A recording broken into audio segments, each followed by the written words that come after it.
dipersembahkan oleh Selamat datang di Investor Daily Roundtable yang merupakan rangkaian acara Road to Investor Daily Summit 2023 yang akan digelar Oktober mendatang, dan ini adalah merupakan event tahunan Investor Daily Summit ini. Dan kita akan membahas isu-isu strategis dan mendalam seputar ekonomi Indonesia, ekonomi global, dan potensi serta tantangan yang dihadapi. Bersama dengan saya, kita mengenal semua Bapak Menko Maritim dan Investasi, Bapak Luhut Binsar Panjaitan, yang sering juga dijuluki Menteri Segala Urusan. Tapi satu hal yang pasti, kenapa selalu mendapatkan tugas? Karena beliau selalu deliver. Dan itu terbukti bahwa berbagai tugas yang kadang-kala dikatakan di luar tupoksinya dilakukan dengan sangat baik. Saya tidak pernah lupa, beliau juga beberapa kali pada waktu yang lalu menelpon saya untuk mengingatkan berbagai hal dan mempertanyakan berbagai hal yang saya sendiri kaget. Ini ciri khas Pak Luhut, apa yang dipikirkan tidak diendapkan tapi langsung disampaikan untuk kebaikan bangsa dan negara. Terima kasih Pak Luhut. Dan bersama juga dengan kami sosok yang kita kenal dan tulisannya sangat renyah. Pernah menjadi Menteri Keuangan, Kepala BKPM, sekarang salah satu tugasnya adalah Presiden Komisaris Bank Mandiri dan berbagai kegiatan yang lainnya, ekonom senior yang masih junior. Ini tepuk tangan untuk Pak Hatip Basri. Perpaduan yang luar biasa, sehingga dengan demikian nanti pada saatnya yang senior akan membagikan bukan hanya ilmunya, tetapi nanti tugas dan pekerjaannya kepada yang junior. Ibu, Bapak, dan Saudara sekalian, sebelum kita memulai diskusi hari ini, kita simak tayangan berikut ini.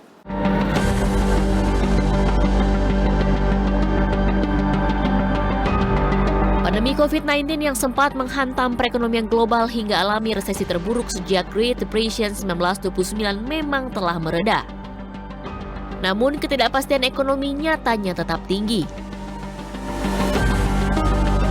Lonjakan inflasi di berbagai negara serta dinaikannya suku bunga acuan bank sentral membuat pemulihan ekonomi masih menghadapi sandungan. Dampak perang Rusia dan Ukraina mempengaruhi rantai pasok global. Perang menahan pemulihan ekonomi dengan ancaman krisis pangan serta energi menghantui. Di Indonesia, investasi dan perdagangan menjadi pilar pertumbuhan. Di saat perdagangan internasional dan rantai pasok global terkendala sentimen global, investasi pun tertekan seiring enggannya para investor yang masih menahan diri untuk kembali menanamkan modal. Kementerian Keuangan memperkirakan ada 4 tantangan global yang harus dihadapi. Tantangan pertama adalah ketegangan geopolitik. Kedua yaitu cepatnya perkembangan teknologi digital. Satu sisi membawa manfaat bagi kehidupan manusia, tetapi di sisi lain menghadirkan tantangan berupa penghematan tenaga kerja manusia, persoalan privasi, dan keamanan cyber. Ketiga, perubahan iklim serta respon kebijakan yang mengikutinya. Keempat, COVID-19 telah menjadi bukti bahwa munculnya sebuah pandemi tidak bisa terelakkan. Respon tantangan-tantangan ini, transformasi ekonomi tidak terelakkan dan menjadi keniscayaan. Ini krusial untuk menciptakan pemulihan dan pertumbuhan yang inklusif serta berkelanjutan. Salah satu langkah transformasi yang tengah dikejar pemerintah adalah hilirisasi yang diusung untuk mendukung produktivitas sektor ekonomi. Program hilirisasi adalah strategi meningkatkan nilai tambah komoditas milik Indonesia. Meski strategi ini ternyata membuat negara-negara lain, terutama Eropa, tidak nyaman. Namun, pemerintah tetap kukuh dan terus maju menyetop ekspor mineral mentah hasil bumi Nusantara. Selain itu, transformasi green economy juga menjadi fokus. Pengurangan emisi karbon dikebut di semua lini, seiring dengan upaya mengubah aktivitas ekonomi menjadi lebih ramah lingkungan dan berkelanjutan. Transformasi ekonomi diyakini menjadi kunci untuk menjadikan Indonesia sebagai negara maju pada 2045 sesuai dengan visi Indonesia Emas. Sudah on the track-kah langkah transformasi yang dijalankan? Akankah ini efektif membentengi Indonesia dari gejolak global yang syarat ketidakpastian?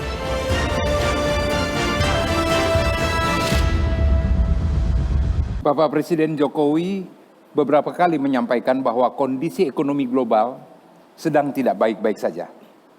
Terakhir pernyataan Ibu Menteri Keuangan menyampaikan bahwa pelemahan ekonomi dunia sudah mulai terasa.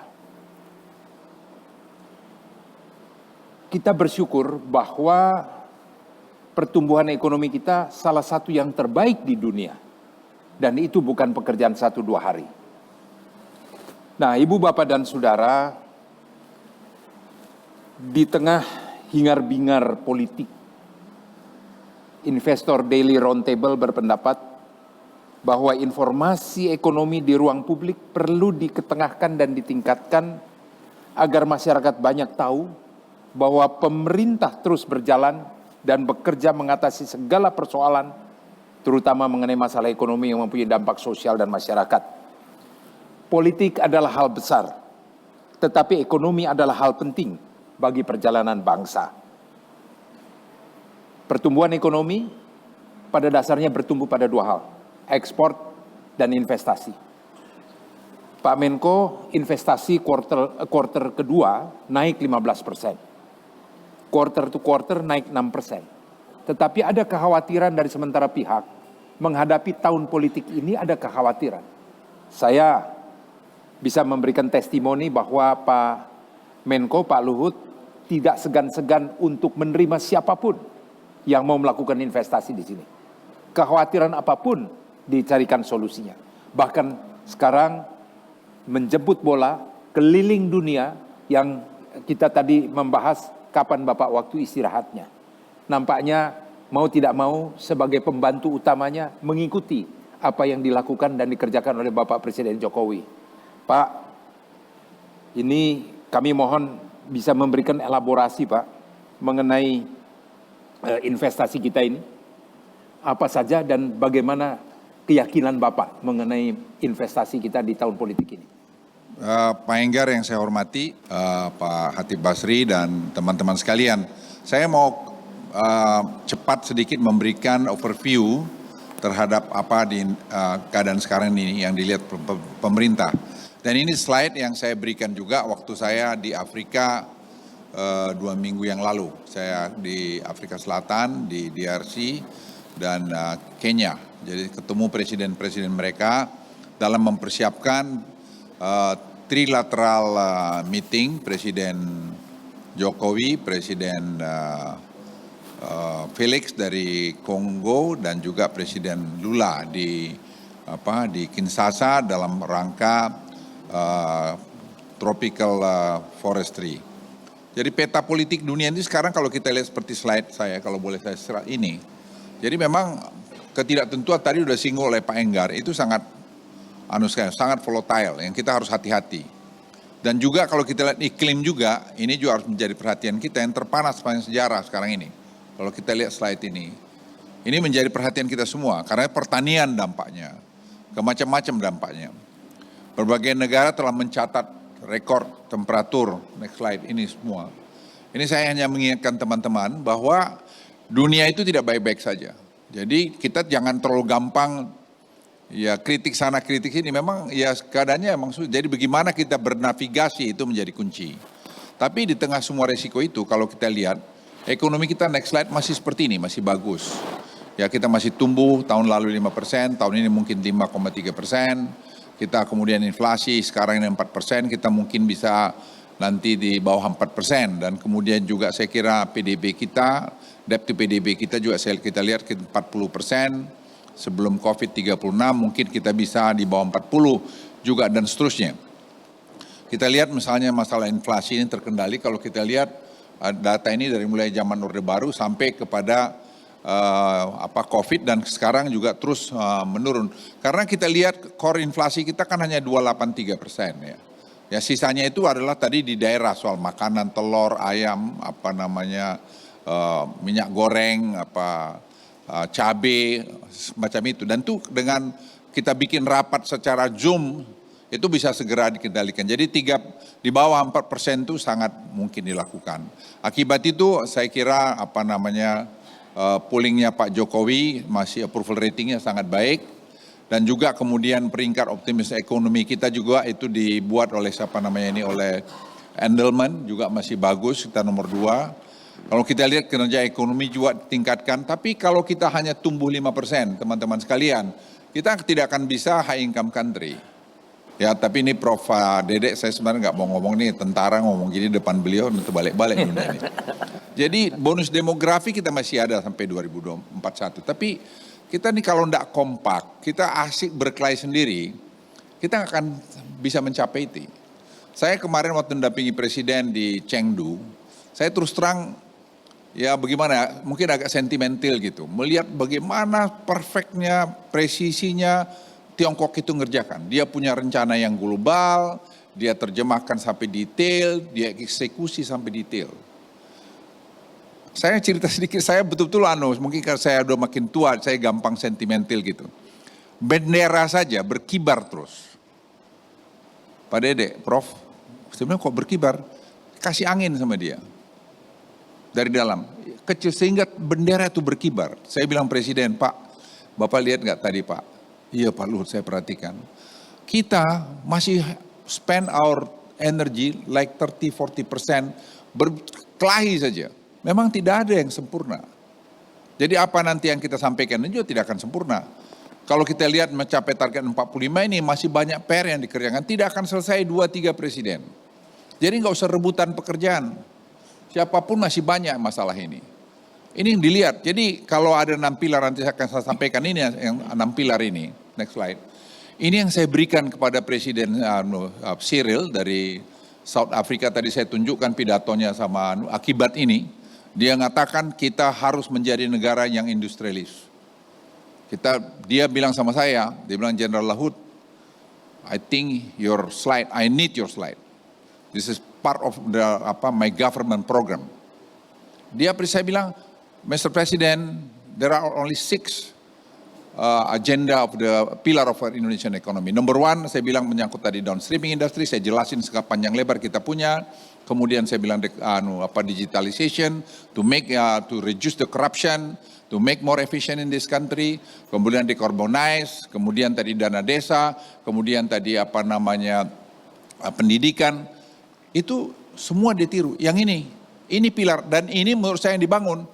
Tadi saya bicara sama Pak Prof. Dede, ya siapapun presiden tinggal najamkan, mengoreksi sana sini, tapi pilarnya ini. Jadi bukan saya orang bikin, marak Pak Luhut bilang perubahan. Ya menurut saya apa yang mau dirubah, ya ini dirapikan aja, ditajamin. Dan ini tidak akan selesai 2 presiden lagi juga. Tapi akan bisa membawa kita pada high income country, mungkin 30 tahun kemudian kita bisa masuk kepada negara maju. Kalau kita lihat juga dulu kita ekspor dari bijinya aja, yang biji ore ini, nikel ore yang kiri. Tanah itu kan hanya 2% atau 1% kita bisa ekstrak dari sini.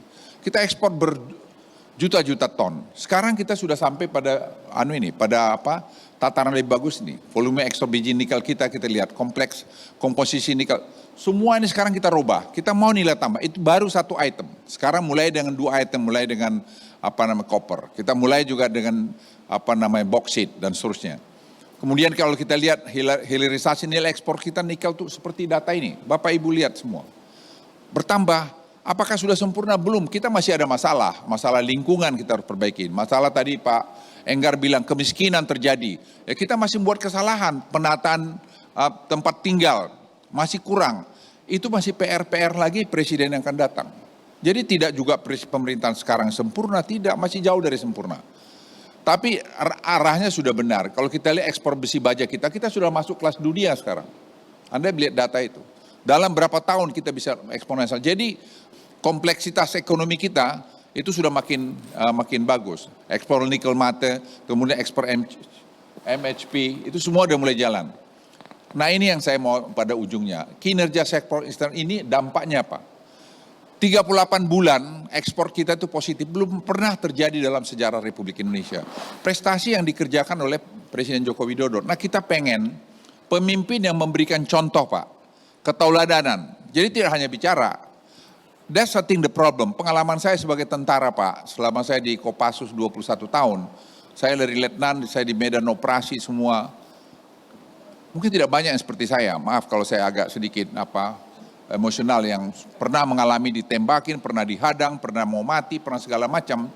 Saya merasakan kunci semua leadership. You have to be a good leader. Give a good example to the people surrounding you. Apa artinya? Kau jangan korupsi ya, kau lakukan dengan bagus, jangan ada konflik of interest, that's simple.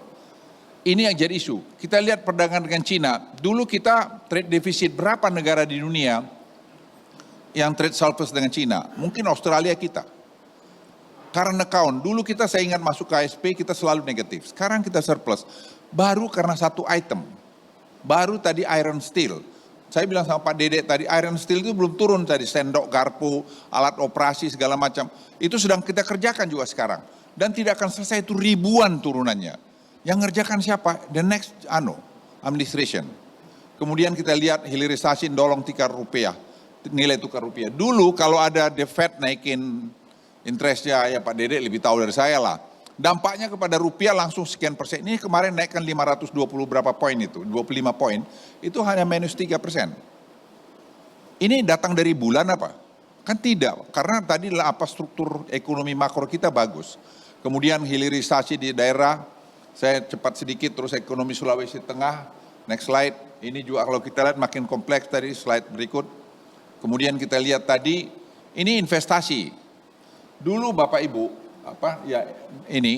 kita di timur itu investasi kita hanya 40%, lainnya itu udah hampir 60% Jawa Sumatera.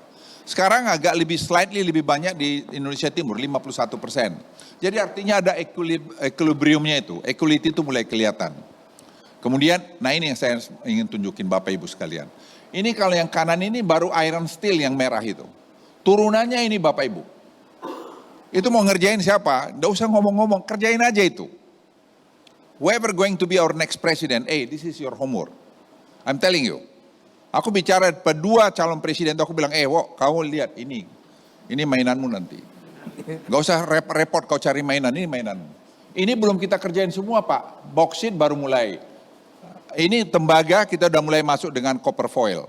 Ini kemudian timah kita baru menginventarisasi. Kita belum bicara nanti dengan seaweed. Kita belum bicara nanti dengan gas. Tadi baru rapat gas dengan presiden. Saya bilang Pak, ngapain kita ekspor LNG, kita impor LPG. Semua kita bikin dalam negeri aja. Tapi kontrak yang ada kita tetap penuhin. Selesai kontrak itu jangan kita perpanjang. Ini Pak bauxite hilirisasinya Bapak lihat nih. Mau berapa presiden nyelesaikan, gak usah rebutan kerjaan. Gak usah sok pintar bilang gua pintar, enggak ini bodoh-bodohan aja, tentara aja bisa ngerjain kok, nggak perlu Pak Dede Basri yang ngerjain ini. Pak, tentara Pak ini saya nyuruh anak buah saya ini, kau bikin dulu batang industrinya itu saya bilang. Karena dulu kita ada juga di tentara, waktu saya dosen di Seskuat. Kalau Anda lihat lagi, ini yang kita buat, investasi, bagaimana ekosistem ini jadi. We are not building only one industry, we are building the ecosystem. Itu yang harus jadi, dan negara ini belum pernah berpikir seperti itu. Dan ekosistem ini tidak akan bisa selesai sendiri Pak.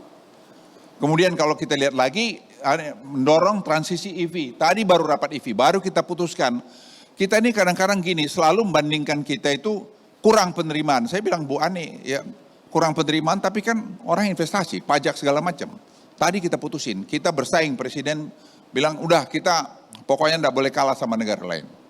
Kita kasih insentif lebih bagus dari Thailand. Jadi kita berharap nanti BYD masuk di kita, Tesla masuk di kita. Saya ketemu Elon nanti tanggal 3, jam 11 di kantor. Saya mau bilang, look Elon, this is the incentive they're going to give to you. Ya kau punya Starlink, kau punya market Indonesia.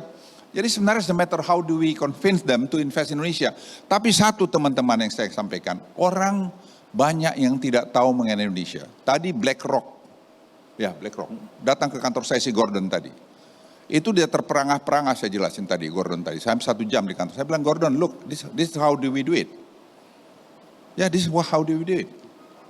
Kemudian Anda lihat seaweed. Seaweed ini siapa yang bikin? Ini billion of dollars karena kita bisa dapat dari sini nanti biodiesel. Kita punya 12 juta hektar sekian, 10% kita bikin 1,2 juta hektar. Kita bisa grow di situ seaweed dengan teknologi yang bagus. Ini macam-macam kita bisa dapat, Anda bisa lihat sini. Kemudian yang terakhir ini panel surya. Kita bikin sekarang photovoltaic di mana di Rempang. Ini menyelesaikan masalah lokal content. Kita bahan silikanya semua punya. Kenapa kita ekspor silikanya? Kita mau larang. Orang bilang marah, saya bilang kemarin, saya bilang unfair. European Union. Kemarin siapa yang datang saya itu? European Union Parliament. Saya bilang, kalian itu kenapa mau retaliate kami? Karena kami melarang ekspor 1% daripada nikel ore kami ke European Union. Unfair saya bilang. Kalian menikmatin, ini data ekonomi saya tunjukin kepada mereka. Unfair, you have to fight against you, saya bilang. This is a matter of survival for us. Indonesia nggak bisa kalian dikte-dikte. Dulu you may do this, but today no. We're gonna fight against you. Kalian palm oil, kalian mau kurang ekspor, saya divert ke Afrika. Makanya saya ke Afrika. Afrika itu adalah future. Jadi kita bangun mobil listrik kita dengan dia segala macam kita mainkan. Juga menjadi penyimpanan karbon. Karbon kita salah satu terbesar di dunia. Kita pasar karbon kita. Siapa yang melawan kita? Punya tadi depleted reservoir, kita punya salin eco-fire. Who's going to beat us? Nobody. Kita ini negara yang super hebat, kita tidak manage dengan baik, kita asyik masih bertempur sendiri. Yang menurut saya nggak perlu-perlu itu. Ini yang saya sampaikan pada Presiden juga, Presiden Cyril sama Presiden Felix. Hey, Mr. President, that's what we are doing now in Indonesia. Dia bilang, boleh nggak aku copy nih? Saya kasih slide saya itu sama dia. Pada kerepean saya di tangan, saya tulis-tulis tangan pun dia minta, may I get also your note, katanya. Wah, saya bilang. Dan itu yang dia omongin tadi di pidato yang saya tunjukin sama Pak Dede. Dia pidato, dia sampaikan di Afrika, how we going to do about South Africa and the Africa continent.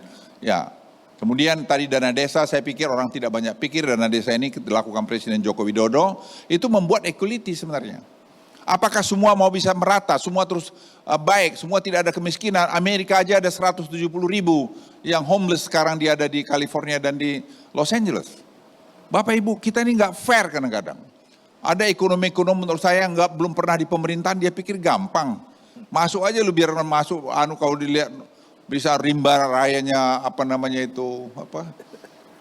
birokrasi itu, baru nangis Bombay kamu. Jadi itu sebagai saya penutup, saya kira dekade ini ya bisa jalan. Kita kompak lah, intinya kompak, ya kritik silakan aja kritik. Tapi come up with a solution, jangan terus berburuk sangka. Enggak gampang, I promise you. Bilang ini adalah coba itu ada yang miskin yang ngeritik saya bilang it's okay. Ini Anda bilang sudah maju angka ini betul lah yang saya jelaskan tadi, itu tapi di pasar rumput masih banyak miskin. Saya bilang kau lihat aja di California itu, ada 170.000 orang yang sekarang homeless. We don't have a homeless here. Itu aja dari saya. Jadi saya pikir saya senang sekali bisa ketemu dengan Pak Enggar maupun Pak Prof. Ya untuk sharing apa yang kita dapat. Jadi saya pada teman-teman yang hadir juga, please, ini kerjaan kita rame-rame, tanggung jawab kita rame-rame, dan tidak perlu ada yang merasa paling pintar atau paling hebat dari yang lain. Kita semua kalau saling bahu-membahu, membawa Indonesia ini pasti akan lebih bagus ke depan. Terima kasih. Sulit dan tidak mungkin pemaparan itu saya potong.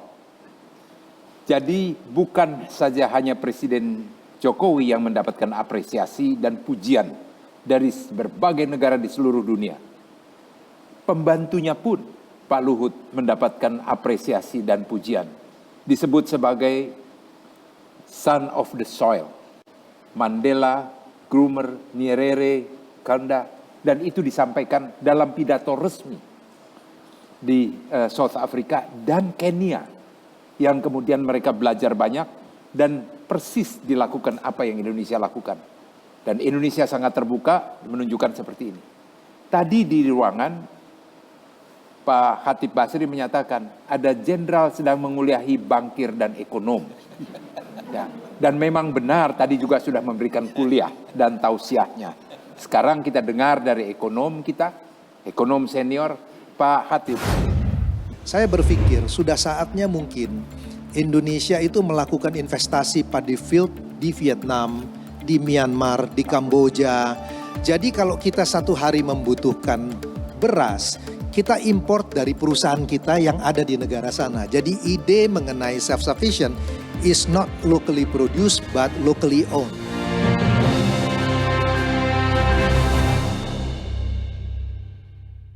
Dipersembahkan oleh Apa jadinya kalau bisnis ingin besar tapi koneksinya masih standar? Setiap industri butuh dedicated internet, kecepatan transfer data, kapasitas jaringan berskala besar, keamanan jaringan, penanganan yang nyaman, dan memiliki akses traffic internet sendiri. Semua bisa Anda dapatkan dengan dedicated internet dari LinkNet. Nikmati berbagai keunggulannya untuk pertumbuhan bisnis Anda. Jadi, tunggu apa lagi? Dedicated internet dari LinkNet.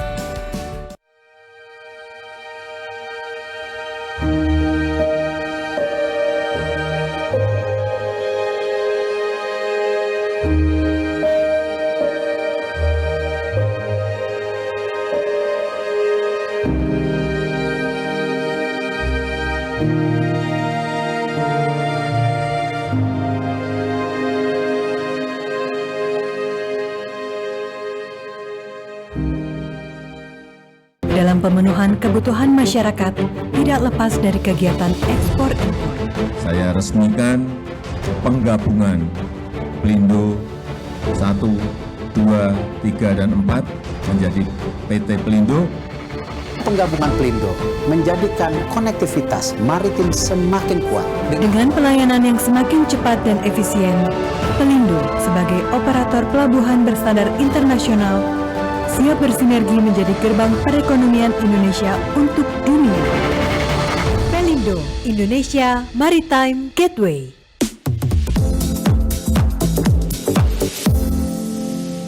Dipersembahkan oleh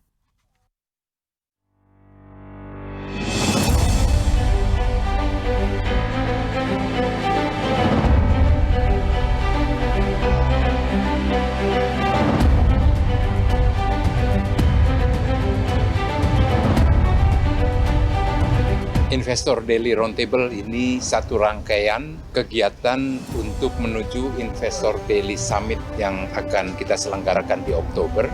Kita juga menganggap ini penting diselenggarakan segera, karena di tengah hingar-bingarnya politik, semua orang terlupakan.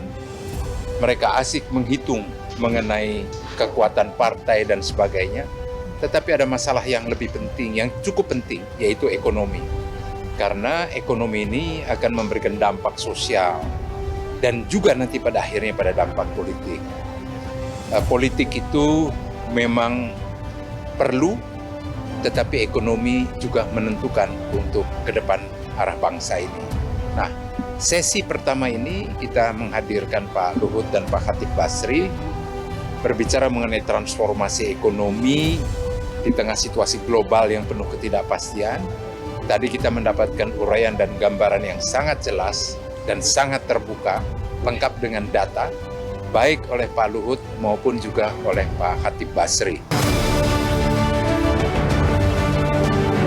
Kami dari Pelindo prinsipnya mendukung acara ini luar biasa tadi. Ada Pak Luhut Binsar Panjaitan, ada Pak Khatib Basri. Apa yang kami dapatkan malam ini adalah suatu transformasi terkait dengan ekonomi global, sehingga Pelindo ke depan itu akan merencanakan transformasi terus terkait dengan perkembangan ekonomi global, sehingga harapan dari pembicara tadi bahwa kita ke depan itu menjadikan negara-negara yang memang betul-betul bisa kita banggakan. Masalah ekonomi tidak bisa diselesaikan dalam sekejap mata. Masalah industrialisasi yang juga tadi dipersoalkan juga tidak bisa seperti balik tangan. Kepastian usaha adalah satu keniscayaan. Kalau tidak ada kepastian, tidak mungkin investasi akan masuk. Dan sekarang sudah dimulai, sekarang sudah berjalan. Dan we are on the right track. Seluruh dunia mengaku. Maka kita harus mempunyai komitmen yang sama agar tidak diganggu pertumbuhan ini. Ini harus berkelanjutan.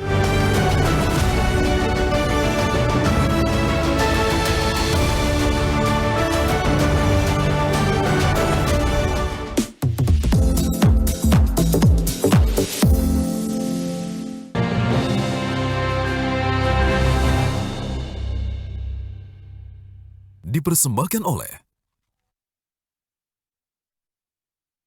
Tadi di ruangan, Pak Khatib Basri menyatakan ada jenderal sedang menguliahi bankir dan ekonom.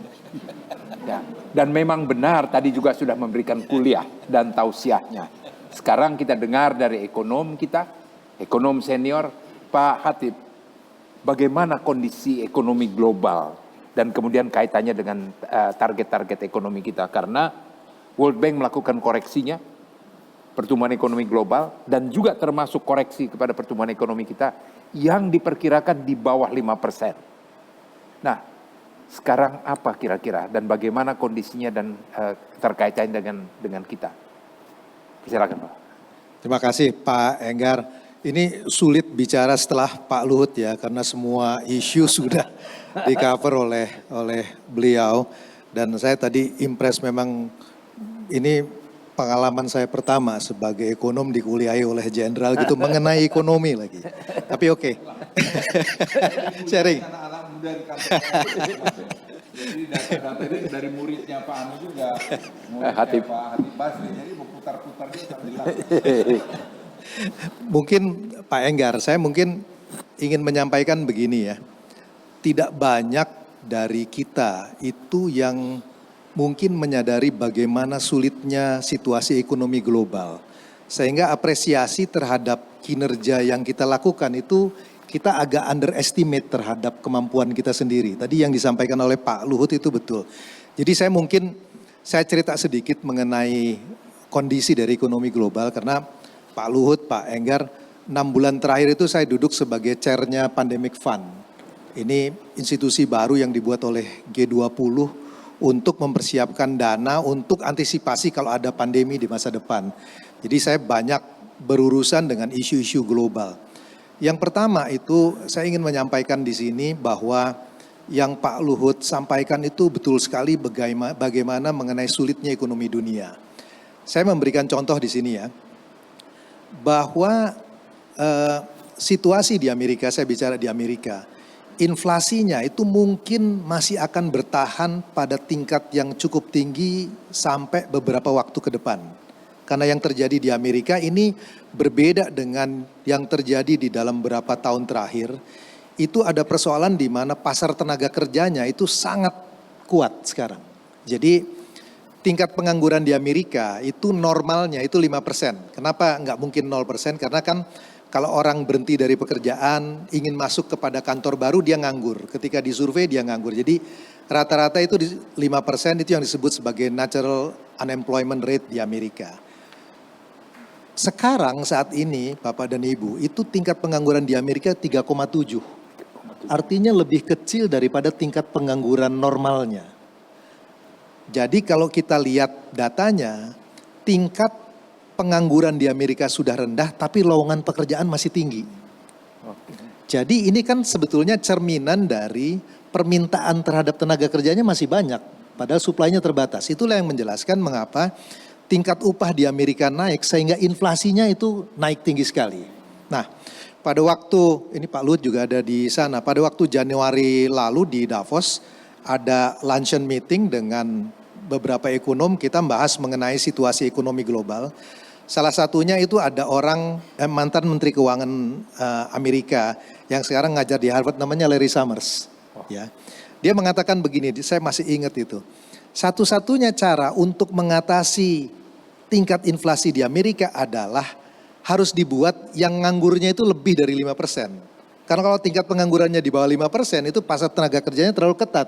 Jadi dia bilang kita harus buat tingkat penganggurannya itu 6, 7,5 atau 10%. Kemudian saya tanya sama Summers, apa yang akan Anda lakukan? Kalau saya chair dari The Fed, saya akan naikkan interest rate sampai dengan pengangguran itu terjadi. Artinya by design dia mau bilang bahwa resesi itu sesuatu yang tidak mungkin terjadi di Amerika Serikat. Karena itu satu-satunya ekonom yang selalu bicara bahwa The Fed harus menaikkan bunga adalah Larry Summers. Dan saya kesalnya bahwa dia benar gitu. Dan ini dilakukan 26 Juli yang lalu di mana Fed Fund Rate itu masih naik ke 5,5. Saya tadi impress juga Pak Luhut itu 525 basis point. Beliau ingat tuh kenaikannya. Sekarang 5,5. Ada kemungkinan September nanti The Fed itu akan menaikkan lagi 25 basis point. Sehingga akan jadi 575. Implikasinya Pak Enggar, kita akan melihat bahwa likuiditas global itu akan ketat. pertumbuhan ekonomi Amerika itu akan melandai. Kalau Amerika melandai, Cina pasti akan kena, Eropa pasti akan kena, maka ekspor kita itu akan menurun. Maka secara logika, kalau ekspornya turun, ekonomi Indonesia juga pasti kena.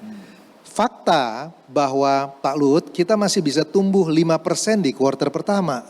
Itu sesuatu yang terus terang saya tidak expect, Pak Enggar.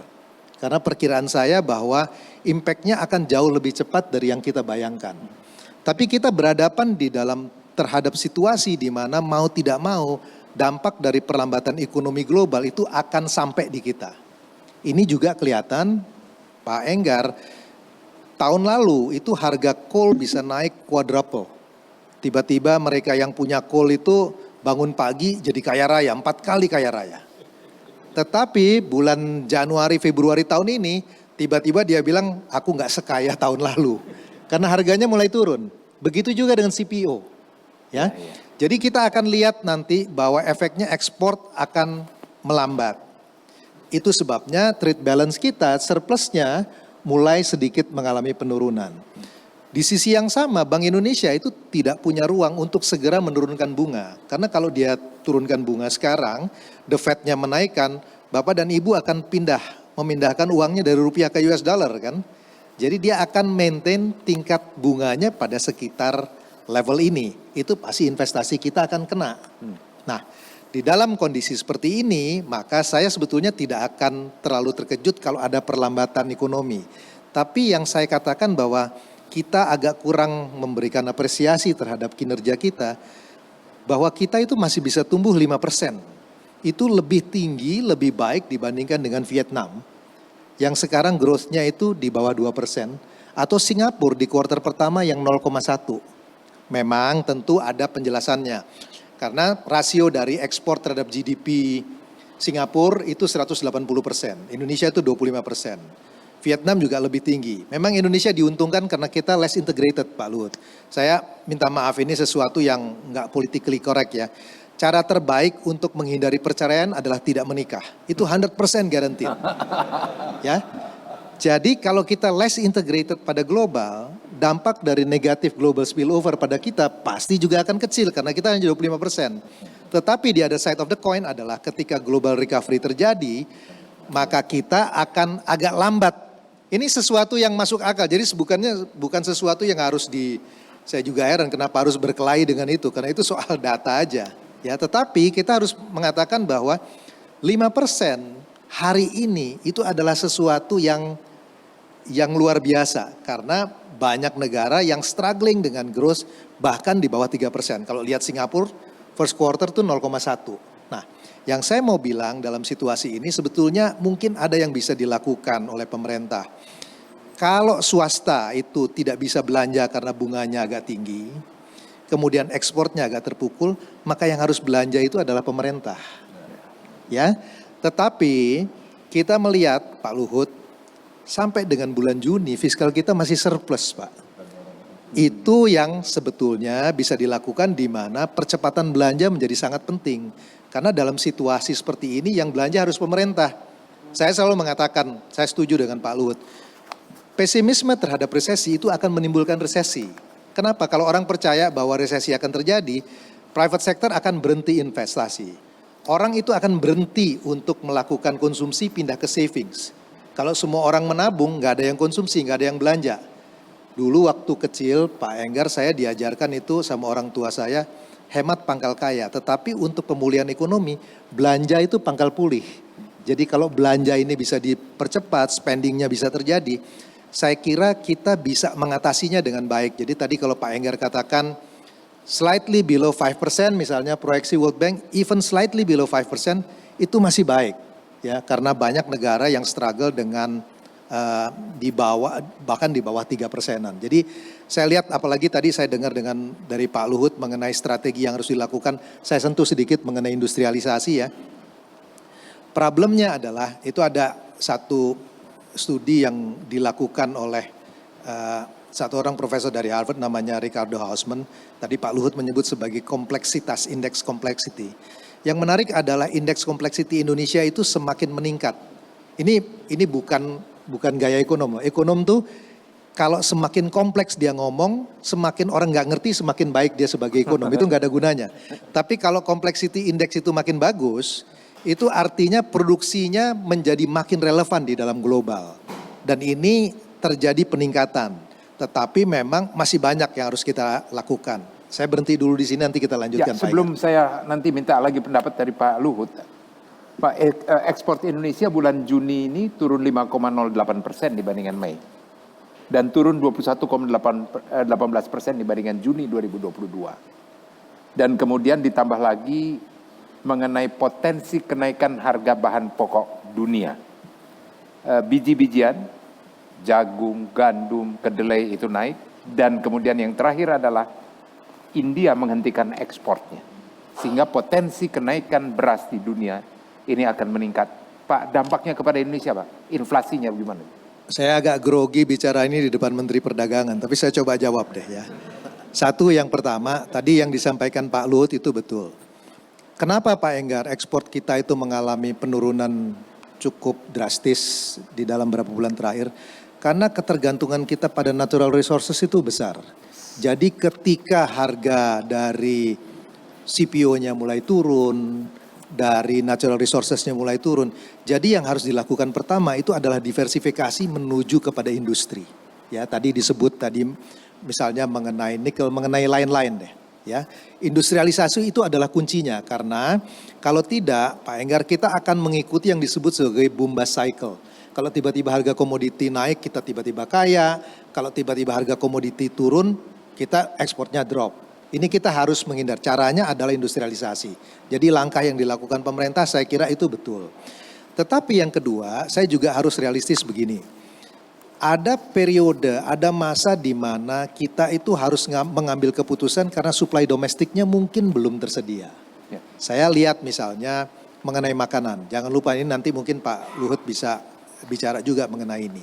Risiko dari El Nino itu bukan sesuatu yang tidak mungkin terjadi loh. Ingat 98 ketika El Nino terjadi, pangannya kurang itu punya impact luar biasa kepada inflasi. Jadi dalam konteks ini stabilisasi harga termasuk juga membuka kemungkinan mengenai import pangan. Saya kira itu adalah langkah yang penting. Kalau tadi India misalnya melakukan pembatasan ekspor, maka kita harus cari sumber lain. Apakah negara-negara di ASEAN? Saya sebetulnya Pak Luhut, saya pernah berpikir tapi ide ini kelihatannya pada waktu saya di kabinet nggak disupport. Saya berpikir sudah saatnya mungkin Indonesia itu melakukan investasi pada field di Vietnam, di Myanmar, di Kamboja. Jadi kalau kita satu hari membutuhkan beras, kita import dari perusahaan kita yang ada di negara sana. Jadi ide mengenai self-sufficient is not locally produced but locally owned. Dengan begini maka Indonesia akan menjadi pemain dalam regional network. Itu mungkin langkah-langkah yang bisa dilakukan. Ya tidak qualified gitu. Kenapa tidak qualified? Itu tadi. Kamu tanya berapa? 7 kali 7. Siap 77 gitu. Tidak serius ini.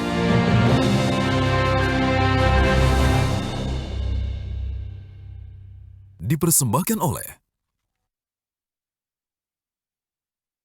dalam pemenuhan kebutuhan masyarakat tidak lepas dari kegiatan ekspor-impor. Saya resmikan penggabungan Pelindo 1, 2, 3, dan 4 menjadi PT Pelindo. Penggabungan Pelindo menjadikan konektivitas maritim semakin kuat. Dengan pelayanan yang semakin cepat dan efisien, Pelindo sebagai operator pelabuhan berstandar internasional siap bersinergi menjadi gerbang perekonomian Indonesia untuk dunia.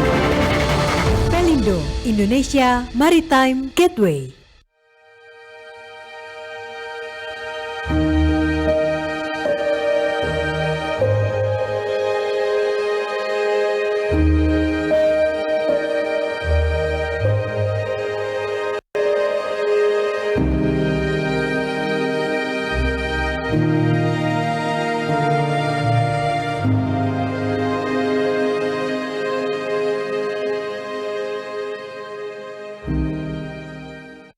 Dalam pemenuhan kebutuhan masyarakat tidak lepas dari kegiatan ekspor-impor. Saya resmikan penggabungan Pelindo 1, 2, 3, dan 4 menjadi PT Pelindo. Penggabungan Pelindo menjadikan konektivitas maritim semakin kuat. Dengan pelayanan yang semakin cepat dan efisien, Pelindo sebagai operator pelabuhan berstandar internasional siap bersinergi menjadi gerbang perekonomian Indonesia untuk dunia. Pelindo, Indonesia Maritime Gateway.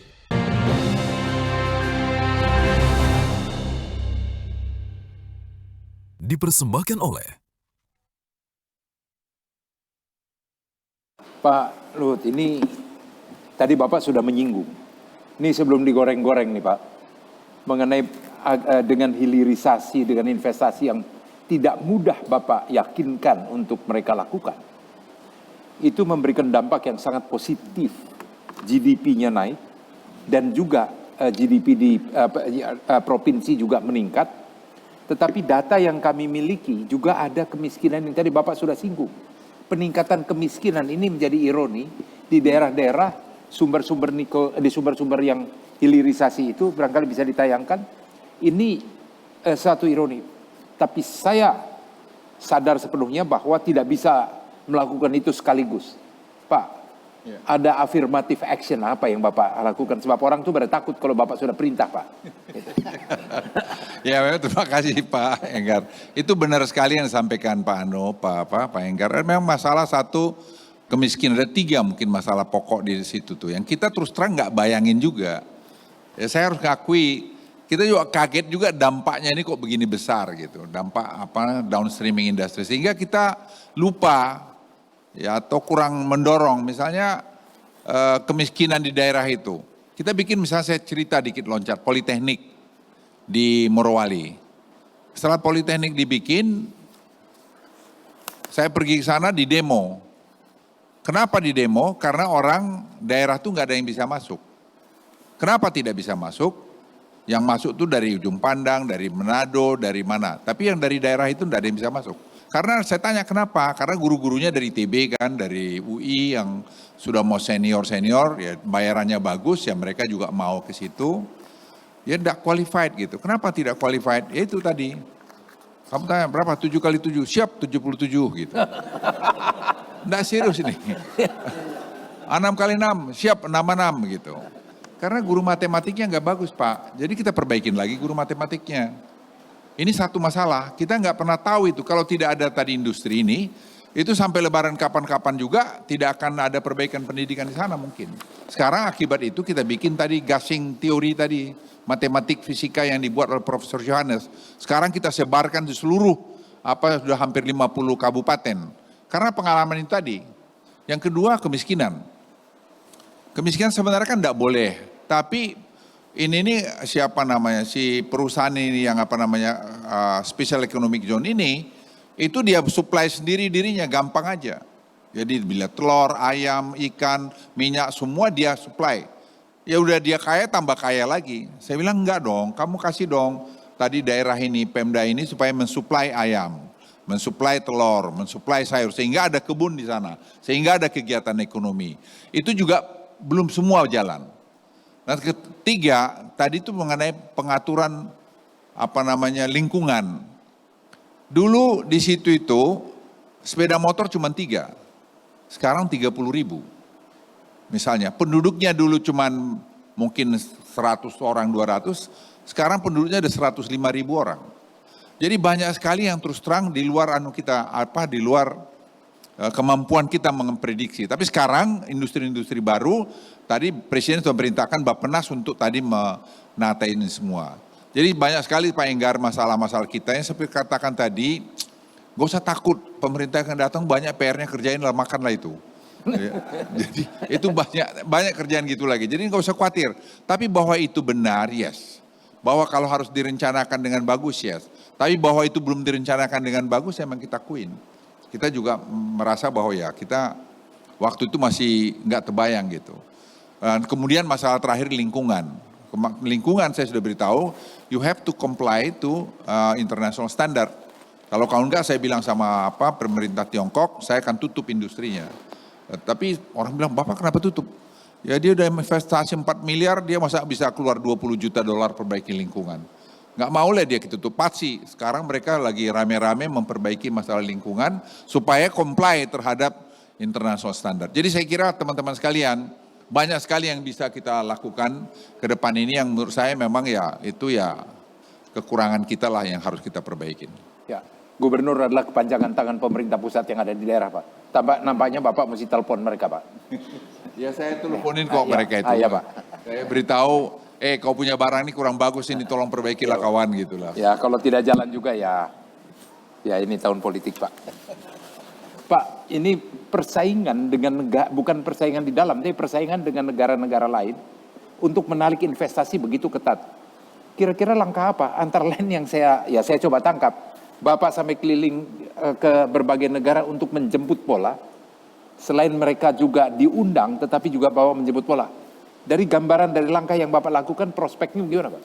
Sekarang kalau menurut saya ini Pak Enggar ya teman-teman, kalau confidence, saya kira the biggest investor today is China. Nggak ada yang lain. Yang lain tuh ya adalah gitu. China itu sudah feel very very comfortable sama kita. Itu saya bisa, karena kemarin dengan Tiongkok tuh mereka sudah nyaman. Saya misalnya contoh tadi ada masalah satu perusahaan Brur yang datang dari Batam. Itu enak aja sama BP Batam itu. Dia sudah datang mau investasi, udah mulai mau kerjain, tiba-tiba dia batalin izinnya. Dia bilang kurang begini, begono segala macam. Aku panggil dari kantor. Sama yang punya Cinanya itu, panggil duduk Batamnya di Batamnya ini, kau kalau enggak aku audit kau, saya bilang. Ya, audit kau terus terang, kalau kau salah penjarain kau, saya bilang. Langsung beres tadi kita setengah jam selesai. Jadi hal-hal semacam ini, true story, Anda boleh tanya tadi kantor saya jam 5 sore sebelum saya kemari. Saya bilang sama mereka, kau main-main sama aku, seku audit kau pasti ada dosamu. Don't play game with me, saya bilang sama dia. Ini investor kau sudah datang kemari, kau bikin begini, this investor few $100 million, kau gimana gitu loh. Saya bilang jangan main-main kamu gitu. Karena di Batam itu banyak sekali permainan-permainan tanah. Jadi satu hal teman-teman, sepanjang kita tidak terlibat ada conflict of interest, whatever it is, as long as for the interest of our country, kita kerjain aja. Saya nggak ada urusan kok. Kau mau suka nggak suka sama saya juga nggak ada urusan. Gue juga nggak butuh suka kau nggak suka kok. Saya nggak pengen jadi presiden wapres. Menteri aja saya udah nggak mau, saya bilang saya nggak mau, udah cukup lah itu. Jadi teman-teman sekalian, kita tuh kerja menurut saya basisnya satu aja. Is it for the national interest? Tadi dengan KPK, menyangkut sampah. Kita ini sudah masalah sampah. Selalu dia bilang, kerugian negara. Saya akhirnya jengkel tadi, kau KPK kau bikin sekarang solusinya gimana? Jangan kau ngeritik-ngeritik aja. Kau cari caranya supaya tidak merugikan negara. 1 bulan saya kasih waktu kau. Kalau kau enggak bisa ya kami kerjain ini. Jangan kau bilang nanti merugikan negara. Karena kita ini mencari solusi. Pasti ada kurang lebihnya. Kita sampah ini Bapak Ibu 40.000 ton per hari Pak. Dan itu sampah saya bilang kalau plastik masuk ke laut dia akan melt. Jadi mikroplastik dimakan ikan. Ikan itu dimakan ibu-ibu yang masih bisa hamil. Anakmu hampir pasti cacat. Are you going to see the next generation of Indonesia cacat-cacat? Karena kita masih bertengkar sudah berapa tahun. Tadi nangis Ibu Sari itu. Peneliti dari BPPT. Dia bilang, Pak 43 tahun. Di kantor ini saya meneliti dengan Pak Habibie. Sampai hari ini belum selesai. Bayangkan saya bilang itu dengarin tuh rintihan seorang ibu-ibu. Dia sudah, bayangin sekarang umurnya udah pensiun dia. Hampir 70 tahun. Itulah banyak di negara kita ini. Kita mempersoalkan sesuatu yang tak perlu dipersoalkan. Sepanjang no conflict of interest, but it is for the interest of our country, ya udah kita putusin aja. Kan kita yang rame-rame buat keputusan. Kita audit, kan gampang. Audit, ada nggak conflict of interest di dalam itu? Jadi ekonomi kita ini Bapak Ibu sekalian, tadi Pak saya lihat kalau kita bagi ya Pak Khatib sudah memberikan makroekonomi gambaran luas. Saya memberikan gambaran bagaimana kita mengeksekusi itu. Kita kan harus eksekusi Pak. Ada risikonya ada Pak. Ibu sekalian, tapi kalau tadi itu tidak ada konflik of interest, saya nggak peduli Pak. I promise you. Saya bilang nggak ada, saya umur 76 tahun, ngapain saya takutin? Sepanjang itu national interest. Jadi itu yang saya mau sampaikan, ayo kita kerjasama Pak. Kita sama-sama saling membantu, saling mengingatkan. Nobody perfect Pak. Seperti saya selalu bilang, no perfect family. Let me say again Pak, Ibu, there is no perfect family. Setiap keluarga itu pasti ada kurang lebihnya. Sama aja keluarga besar kita ini. Tidak ada yang sempurna Pak. Ya, jadi Ibu Bapak dan Saudara, ini saya juga bisa menyampaikan bahwa ada investor dari Amerika dibawa oleh Ketua Apindo Jawa Barat waktu itu untuk investasi, tapi ada keraguan. Nah, keraguan, untuk menyelesaikan keraguan, ya paling simpel saya, pertemukan saja dengan Pak Luhut, selesai itu. Dan Pak bisa dilaporkan, jadi itu barang Pak. Oh, jadi, iya jadi Pak, setelah Bapak yakinkan, ini jadi menggembirakan. Aku udah lupa pula itu. Karena yang seperti tadi itu, penyelesaiannya kalau tidak selesai maka dikumpulkan, maka diancam pula dia. Jadi lebih baik. Tapi tentu pemerintah sudah menyiapkan semua, sudah melakukan semua. Ada undang-undang cipta kerja dan sebagainya, tetapi implementasinya belum berjalan sempurna. Memang diperlukan pejabat seperti Pak Luhut yang bisa menekan itu seperti ini. Pak, tadi Pak, saya beralih ke Pak Khatib Basri Pak. Ini tadi disebutkan memang government spending menjadi kunci. Tetapi belum apa-apa sudah ditakut-takuti mengenai pembayaran jatuh temponya hutang pemerintah pusat berdasarkan data profil utang jatuh tempo yang diterbitkan Kementerian Keuangan sendiri. Di tahun 2023 556 triliun, 2024 644 triliun, dan itu puncaknya, kemudian turun 2025 tapi 2026 naik lagi. Dan utang jatuh tempo tersebut berpotensi naik dengan penerbitan utang baru. Saya kalau dari pendekatan pengusaha nggak takut Pak utang ini.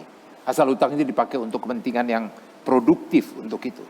Tetapi kan kita, ya ini pemerintah atau Bu Menteri Keuangan yang bersama dengan dekat sekali dengan Pak Khatib Basri selalu agak membatasi ini. Tidak boleh lebih dari 3%, memang bagus Pak. Itu harganya lebih murah, tetapi kan membatasi spending kita. Sebenarnya, kalau itu memang menjadi kuncinya. Pendapat Bapak? Semoga berbeda Pak dengan itu. Dua hal ya. Yang pertama adalah kalau bicara mengenai 3% kan memang undang-undang kita menganut bahwa defisit dari anggaran tidak boleh lebih dari 3%, ya, Pak Enggar. Jadi saya kira unless itu diubah, kita memang tidak mungkin untuk defisitnya 3%, di bawah di atas 3%. Saya tuh orangnya pragmatis, artinya gini, kalau memang kondisinya begitu, apa yang kita bisa lakukan at the given constraint gitu, ya. Jadi dengan kendala seperti itu apa yang kita bisa lakukan? Saya mau bicara mengenai dua hal tadi karena Pak Enggar sentuh isu ini. Yang pertama soal utang. Ini adalah isu yang seringkali juga banyak saya kira teman-teman itu persepsinya salah ya. Karena melihat mengenai utang itu dilihat dari jumlah nominal. Ya saya kasih contoh misalnya. Kalau saya punya utang Rp50 dibandingkan dengan Pak Enggar yang punya utang 100 bukan berarti saya lebih aman Pak. Kalau saya Rp50 tapi income saya 100 itu 50% dari pendapatan saya harus pakai untuk bayar utang. Tapi kalau Pak Enggar itu 100 tapi pendapatannya 1000, Pak Enggar itu lebih aman dibandingkan dengan saya gitu. Jadi kita juga harus lihat terhadap rasio terhadap GDP-nya. Nah tadi Pak Luhut bicara mengenai 40% setelah COVID. Sebetulnya utang kita itu sebelum COVID di angka sekitar 30-an sekian, 36 ya. Jadi kalau kita kembali kepada defisit 3%, kan ini by law 2023 harus kembali kepada 3%, maka itu rasio utang terhadap PDB-nya akan turun Pak. Ya. Saya nggak melihat, kan ini logika sederhana, ini soal matematik ya, saya nggak mau ngajarin matematik di sini. Selama pertumbuhan ekonominya lebih tinggi daripada pertumbuhan bunga utang, rasio utangnya pasti turun kan. Jadi kalau digunakan untuk hal yang produktif, nggak ada isu itu, asal pertumbuhan ekonominya lebih tinggi dibandingkan dengan interest payment yang harus dibayar. Nah, saya sekarang yang kedua yang tadi Pak Enggar tanyakan. Loh kalau begitu kalau 3% nggak bisa dong kita, ya, karena ini sangat terbatas. Di sini saya kira Pak Luhut kalau saya boleh usul, kualitas dari belanja tuh penting Pak. Ya, ini kualitas dari belanja penting karena kalau memang dia tidak bisa lebih dari 3%, harus dipastikan bahwa belanja itu efektif. dia punya multiplier. Nah ini saya ngomong terus terang di sini, saya tahu ini nggak populer, tapi saya harus sampaikan. Salah satu dari belanja kita yang menurut saya tidak efisien itu adalah subsidi BBM. Ya saya tahu ini politically susah ya, tetapi yang menikmati subsidi BBM itu adalah kelas menengah atas. Dan kalau itu uangnya dialokasikan, apakah untuk belanja kesehatan atau infrastruktur, even untuk green finance, itu saya sebut policy ini sebagai triple win. It is good for climate because it will reduce the demand for fossil fuel. Juga baik untuk penduduk miskin, satu lagi juga baik untuk makro. Tapi saya tahulah ya, saya juga pernah di pemerintahan, saya ingat Pak Luhut apa yang dibilang Jean-Claude Juncker, we all know what to do, we just don't know how to get re-elected after we've done it. Jadi kita tahu ada political constraint di sini, tetapi kalau secara teknokratis, itu adalah isu-isu yang mungkin bisa dilakukan untuk mengatasi soal belanja yang terbatas tadi. Pak, masih ada lagi Pak tadi. Tadi Pak Luhut akan menyampaikan mengenai corrective action yang dilakukan dengan mengangkat pengusaha-pengusaha lokal. Tapi seperti kita ketahui, salah satu kendala, kalau tidak disebut kendala utama, dari pengusaha-pengusaha menengah ke bawah itu adalah dari permodalan. Nah ini agak sedikit nyerempet sebagai Presiden Komisaris Bank Mandiri.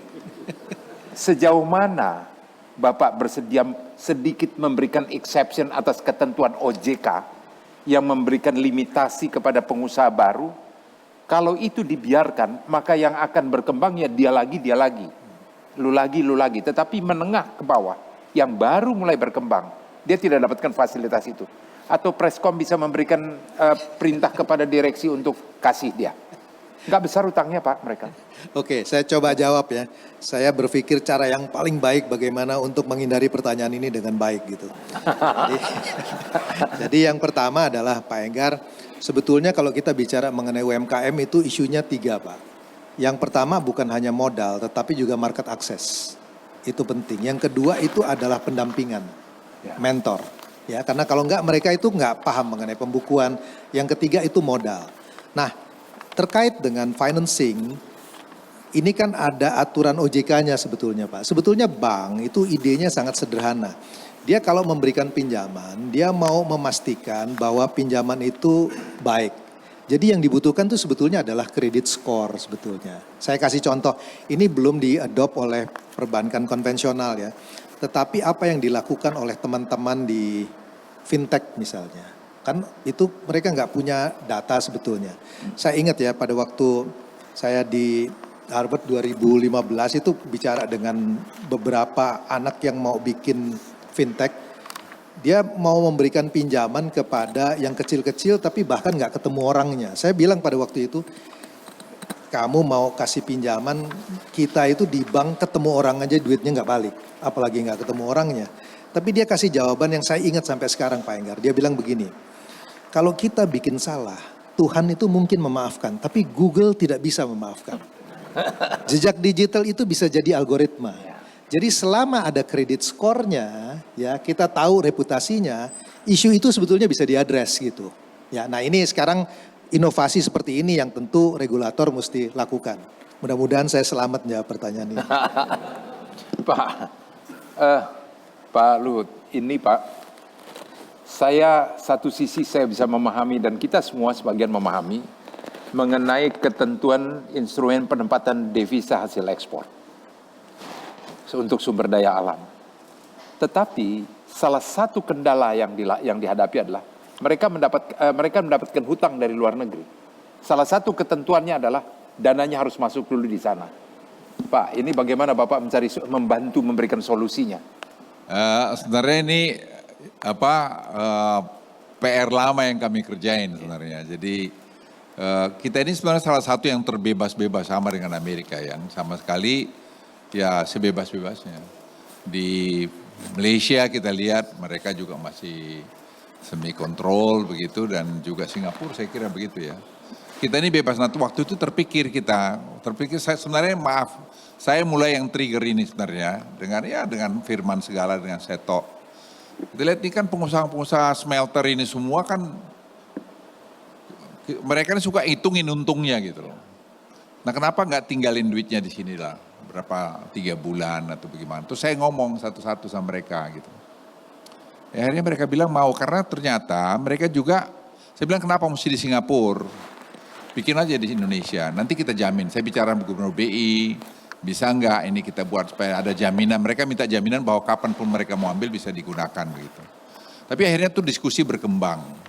Ya, kita ketemu di Bali waktu G20, pengusaha-pengusaha itu semua dengan Central Bank juga. Ya berkembang seperti yang putuskan hari ini. Tapi tadi juga masih ada isu lagi, misalnya orang kelapa sawit bilang tadi, Pak kami itu marginnya nggak sebesar itu, kalau 30% diambil itu berat gitu. Tadi kita bicara sama Firman lagi gimana, jadi kita nih memang semua lesson and learn yang kita coba, kita cari equilibriumnya. Tapi idenya sebenarnya, masa cadangan devisa kita 140, 130 terus, masa iya nggak bisa tambah. Jadi kalau ini bisa bagus, saya kira kita lihat nanti mungkin dalam tambang atau mana lagi. Karena kalau Pak Menteri, Gubernur Sentral Bank bilang, Pak Peri, kalau ini bisa dilakukan 30%, bisa 9,8 miliar dolar per bulan yang bisa berputar di Indonesia. Jadi artinya kalau setahun kita sudah bisa hampir 200 sekian miliar dolar cadangan devisa kita. Which is saya kira bagus sekali. Tapi kita carilah, kita mencari equilibrium. Tapi spiritnya sebenarnya adalah ya kita jangan bebas-bebas amat lah. Kita juga perlu kontrol dan kau bantulah, itu yang saya himbau pada mereka. Tolonglah kau bantu pemerintah kami gitu. Anda bisa jamin, kita bikin jamin. Itulah dibuat peraturan oleh Kementerian Keuangan dengan BI untuk mengakomodasi itu. Saya kira perjalanan waktu kita akan anukan Pak. Mungkin salah satu persoalannya adalah, iya Pak, ditambahkan tapi juga saya mau sekaligus nitip. Mungkin salah satu persoalannya adalah Bank Himbara terutama yang besar-besar itu tidak mau kasih kredit untuk smelter ini. Ya paling tidak kalau part of sindikasi kan jadi bisa ada pembenaran mereka menempatkan dananya di sini. Dan mandiri yang besar Pak. Saya satu yang pertama sebelum saya masuk ke sana ya. Saya setuju dengan Pak Luhut. Karena apa? Tadi Pak Luhut bilang kita itu current account surplus lebih dari 30 bulan ya. Tetapi kalau lihat di cadangan devisa itu peningkatannya nggak banyak. Jadi uangnya itu ditaruh di luar gitu. Jadi karena itu memang harus ada upaya yang harus dilakukan. Karena ini sebetulnya adalah undang-undang devisa bebas yang sejak tahun 67. Constraint-nya selama ini tuh bentuknya undang-undang. Jadi ketika undang-undang P2SK kalau saya nggak salah kemarin, itu termasuk salah satu mengatur sehingga ada ruang Bank Indonesia. Jadi kalau saya lihat bahwa ini sebetulnya langkah yang sangat baik. Memang concern-nya adalah perusahaan-perusahaan yang marginnya kecil, itu kalau ditaruh 3 bulan, dia punya soal dengan cash flow. Walaupun solusinya ada, kalau dia back to back dengan bank, dia tetap bisa pinjam dari bank. Memang cost of fund-nya jadi lebih mahal karena ada biaya bunga di situ. Nah, kemudian yang kedua, saya nggak masuk di dalam soal teknis kredit mengenai sektor ya. Tapi saya melihatnya begini Pak Enggar ya. Tentu itu kan kita melihat mengenai soal dari sebuah proyek berjalan atau enggak. Kalau nanti kelihatannya bahwa itu lukratif dan sangat menguntungkan, saya kira nanti bukan hanya Himbara, perbankan juga akan melihat bahwa itu visible ya. Akan kita lihat ya perkembangannya seperti apa gitu. Ya, tambahkan sebenarnya kalau kita lihat lagi perusahaan-perusahaan minyak, gas, batu bara atau tambang yang untungnya besar-besar itu saya kira juga mereka kalau taruh di dalam negeri juga 100% gradually dan itu dijamin tadi bisa berputar, saya kira akan bisa bagus. Selama ini kita kurang berani aja mendorong dan menghimbau karena confidence terhadap pemerintah kita itu belum begitu kuat, tapi saya lihat makin bagus. Tapi satu, yang kedua ada juga perusahaan-perusahaan yang nakal gitu, mau untung sendiri aja. Jadi dia tinggal di Singapura, maaf ini kalau saya bilang tinggal di Singapura, asetnya di Indonesia, duitnya mau di Singapura, lantas apa kontribusi buat Republik gitu. Jadi seperti ini saya sampaikan, karena misalnya maaf nih, seperti minyak goreng kemarin. Waktu saya disuruh presiden untuk memperbaiki masalah harganya itu para deputi saya yang saya attach untuk membantu itu menyampaikan dan nuansa-nuansa memang bisa diatur semua. Saya bilang, you're not gonna bribe me. Nggak akan bisa kamu bikin gitu-gituan. Saya mau ini sistem. Makanya kita bangun sistem sekarang, kalau Anda lihat praktis harga itu sekarang itu bisa stabil. Karena oleh teman-teman di kantor saya itu, anak-anak muda itu, mereka membangun sistem. Itu yang saya menjadi penting. Jadi kita bernegara itu. Yang kedua saya kalau boleh tambahkan sedikit ya, salah satu yang membuat kita tidak sadar sekarang ini kenapa kita relatif stabil adalah sebenarnya e-katalog. E-katalog itu kita punya 1.600 triliun government procurement per tahun. Itu cenderung naik. Atau itu sama dengan 15-20 miliar dolar. Sekarang itu gradually semua kita masukin kepada e-katalog. Dengan teknologi blockchain sehingga tidak bisa main-main lagi. Dampaknya apa? Tahun lalu 30 miliar dolar, baru kira-kira 30%. Waktu itu sudah bisa membuat ciptakan lapangan kerja hampir dekat 1 juta. Dan menciptakan dampak pada pertumbuhan ekonomi mungkin 0, sekian persen. Dan mengurangi kos kita sampai 30%. Nah ini saya kira juga terus bertambah sehingga industri-industri UMKM kita juga tumbuh. Dan ini salah satu yang mengurangi korupsi. Yang saya bilang OTT itu karena tidak ada lagi orang sekarang yang bisa deal langsung. Anda semua deal dengan mesin. Dan ini sebenarnya adalah pencegahan. Kita membangun ekosistem. Jadi sebenarnya di samping tadi hilirisasi, ada juga tadi ekosistem digitalisasi, itu juga membuat ekonomi kita ini makin kuat. Yang tidak ada lagi mengurangi pertumbuhan ini. Yang menjadi isu sama seperti Basarnas, itu masih dia negosiasi. Kalau nanti dengan e-katalog Anda negosiasi, saya bilang Pak Presiden sama investasi dari kantong kanan ke kantong kiri. Itu Anda nyari 115 miliar dolar. Itu kalau kita katakan bisa 10 miliar dolar per tahun aja dari situ, kan sudah luar biasa. Itu nggak ada yang sadar. Karena kalau dia tadi super laptop misalnya, dia bisa highest code-nya disatukan semua kementerian. Itu kan dia bisa bikin fabrik di Indonesia dan cost-nya pasti turun sampai 20-30%. Dia bisa investasi. Jadi seperti ini sekarang banyak inovasi-inovasi yang dibuat pemerintah untuk menerjemahkan apa makroekonomi yang disampaikan oleh Pak tadi, oleh Pak Hatip Basri tadi. Jadi ketakutan kita untuk kita kena tadi ya saya pikir bisa bisa di-manage lah. Jadi mendasar sekali pendidikan harus kita perbaikin. Jadi kita tuh jangan malu juga ngakui bahwa kita ada kekurangan, tapi bagaimana kita mengatasinya itu yang kita lakukan ini.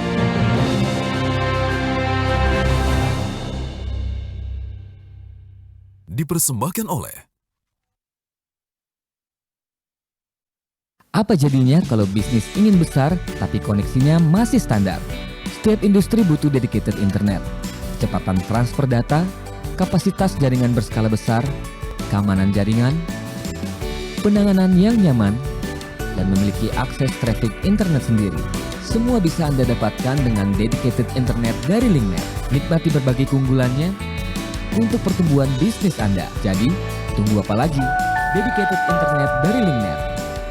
Dalam pemenuhan kebutuhan masyarakat, tidak lepas dari kegiatan ekspor-impor. Saya resmikan penggabungan Pelindo 1, 2, 3, dan 4 menjadi PT Pelindo. Penggabungan Pelindo menjadikan konektivitas maritim semakin kuat. Dengan pelayanan yang semakin cepat dan efisien, Pelindo sebagai operator pelabuhan berstandar internasional siap bersinergi menjadi gerbang perekonomian Indonesia untuk dunia.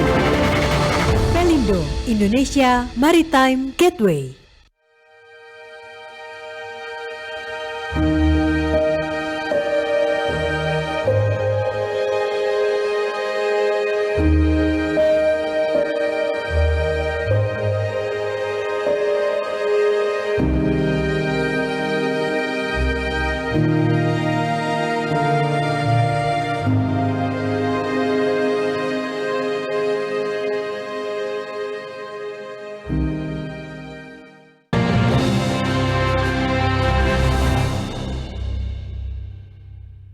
Dipersembahkan oleh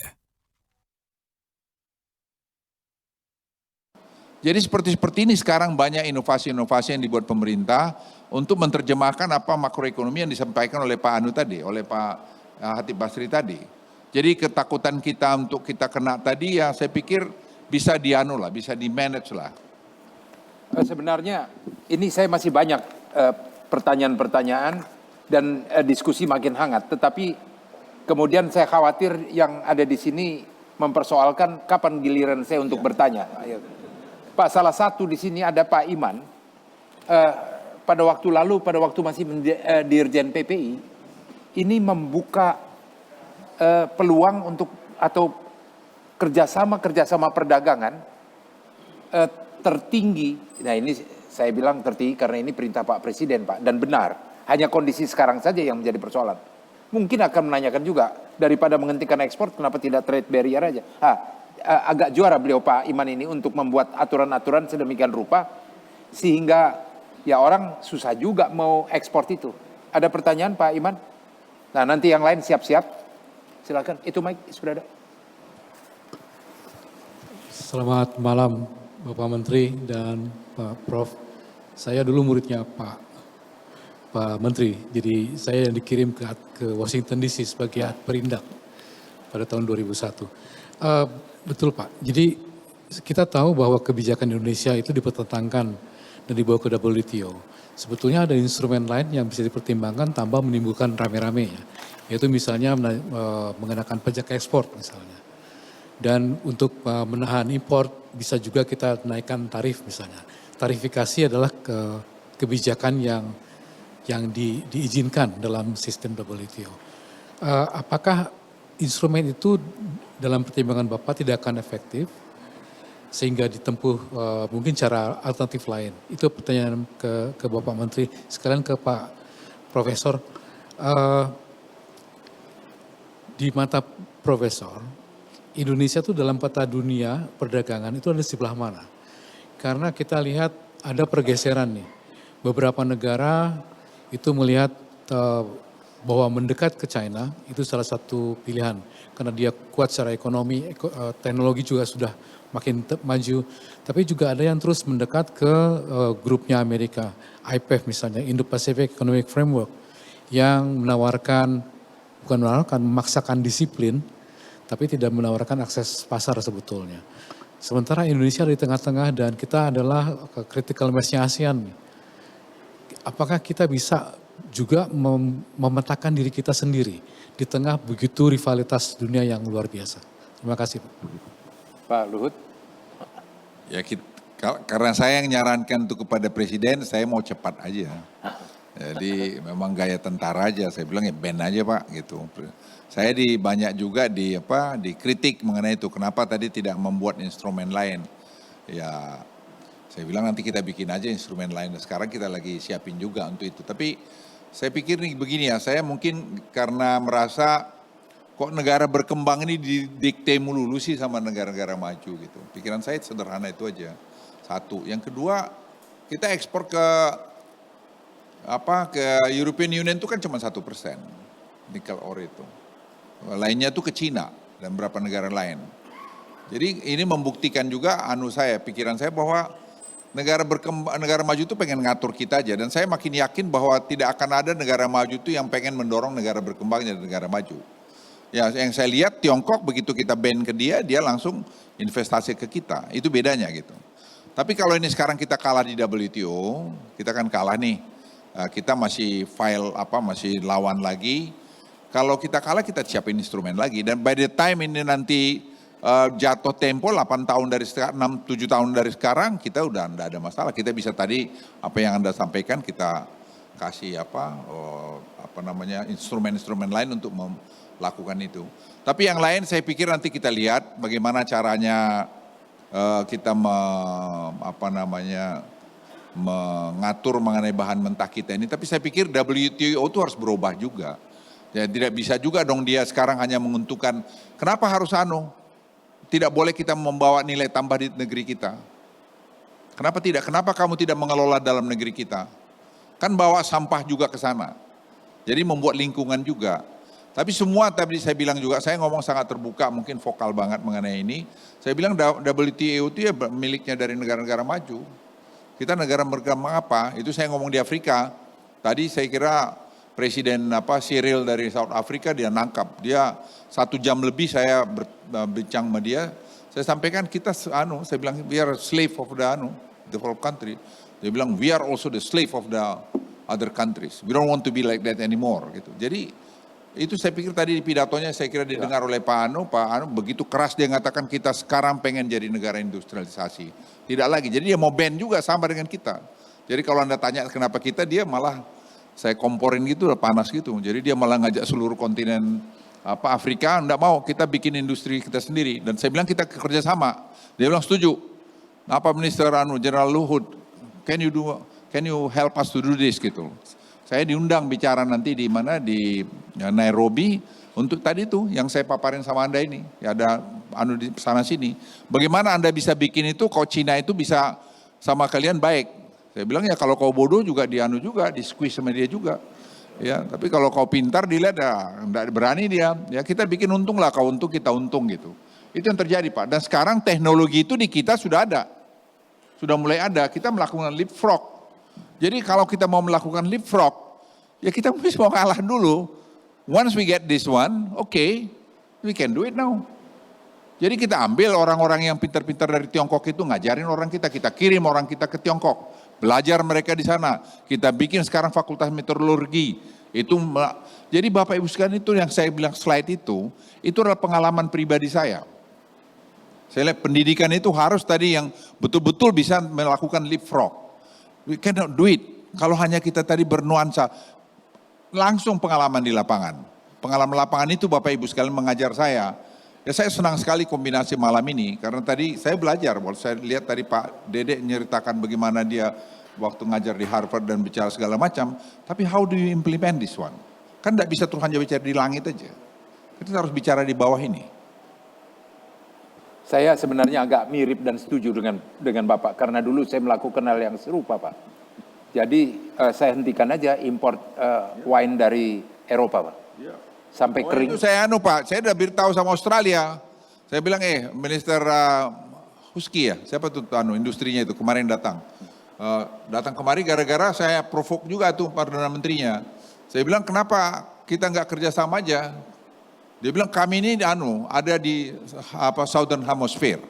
So we have to have a good relation. Saya bilang gini, sama dia yang saya ngomong kasar itu. Saya bilang look, itu Eropa mau retaliate kami mengenai ini. Jadi saya bilang kami tidak akan impor dari dia keju segala macam, kami impor dari Australia aja. Oh we are happy to do it katanya. Sudah. Jadi kita punya alternatif Bapak Ibu sekalian. Kita jangan didikte sama seorang siapa saja. Bangsa besar gini masa didikte yang bener aja, emang lu siapa? Ya, udah cocok itu Pak. Saya menghentikan impor susu dari sana Pak. Ya. Karena alasannya adalah sawit lebih tinggi daripada rumput, jadi mereka juga mengganggu lingkungan Pak. Jadi itu, ya saya ikutin langkah Pak Luhut, saya ikutin juga Pak. Saya boleh sedikit yang pertama, mungkin Pak Luhut, saya kira Pak Enggar, mungkin ada jalan tengahnya dengan itu. Karena saya juga lihat merit dari argumen ini. Kenapa?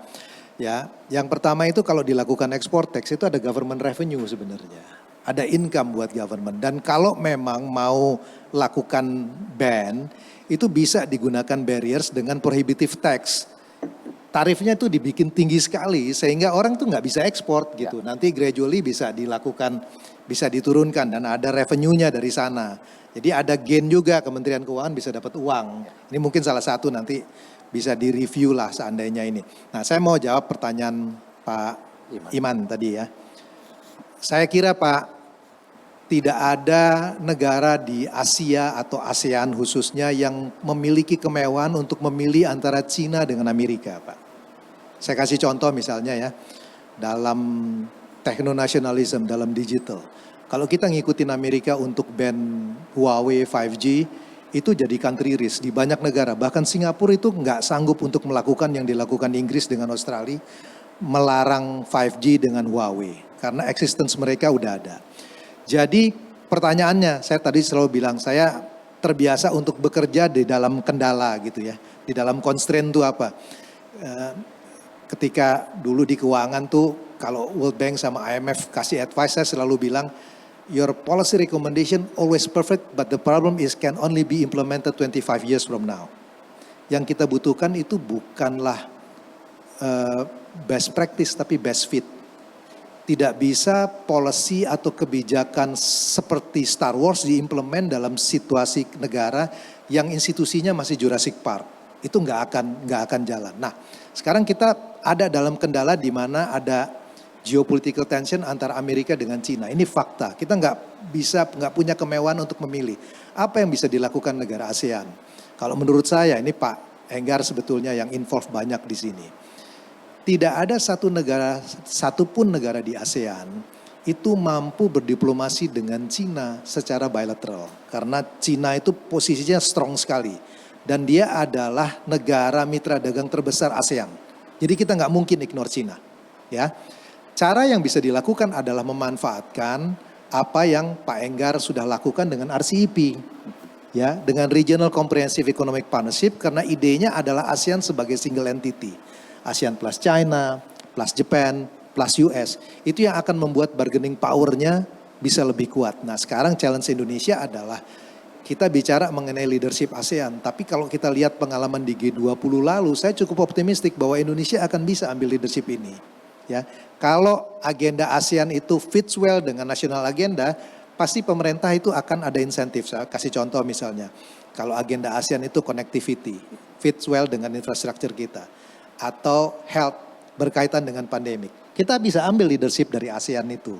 Nah, itu yang akan membuat nanti upaya untuk negosiasi dengan China bisa lebih netral.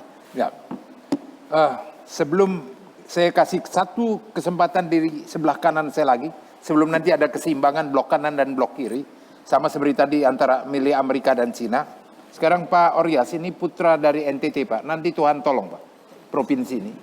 Dari Kupang, tetapi asli Rote, dari Timor, tanah ini milik orang Rote, silahkan Bapak.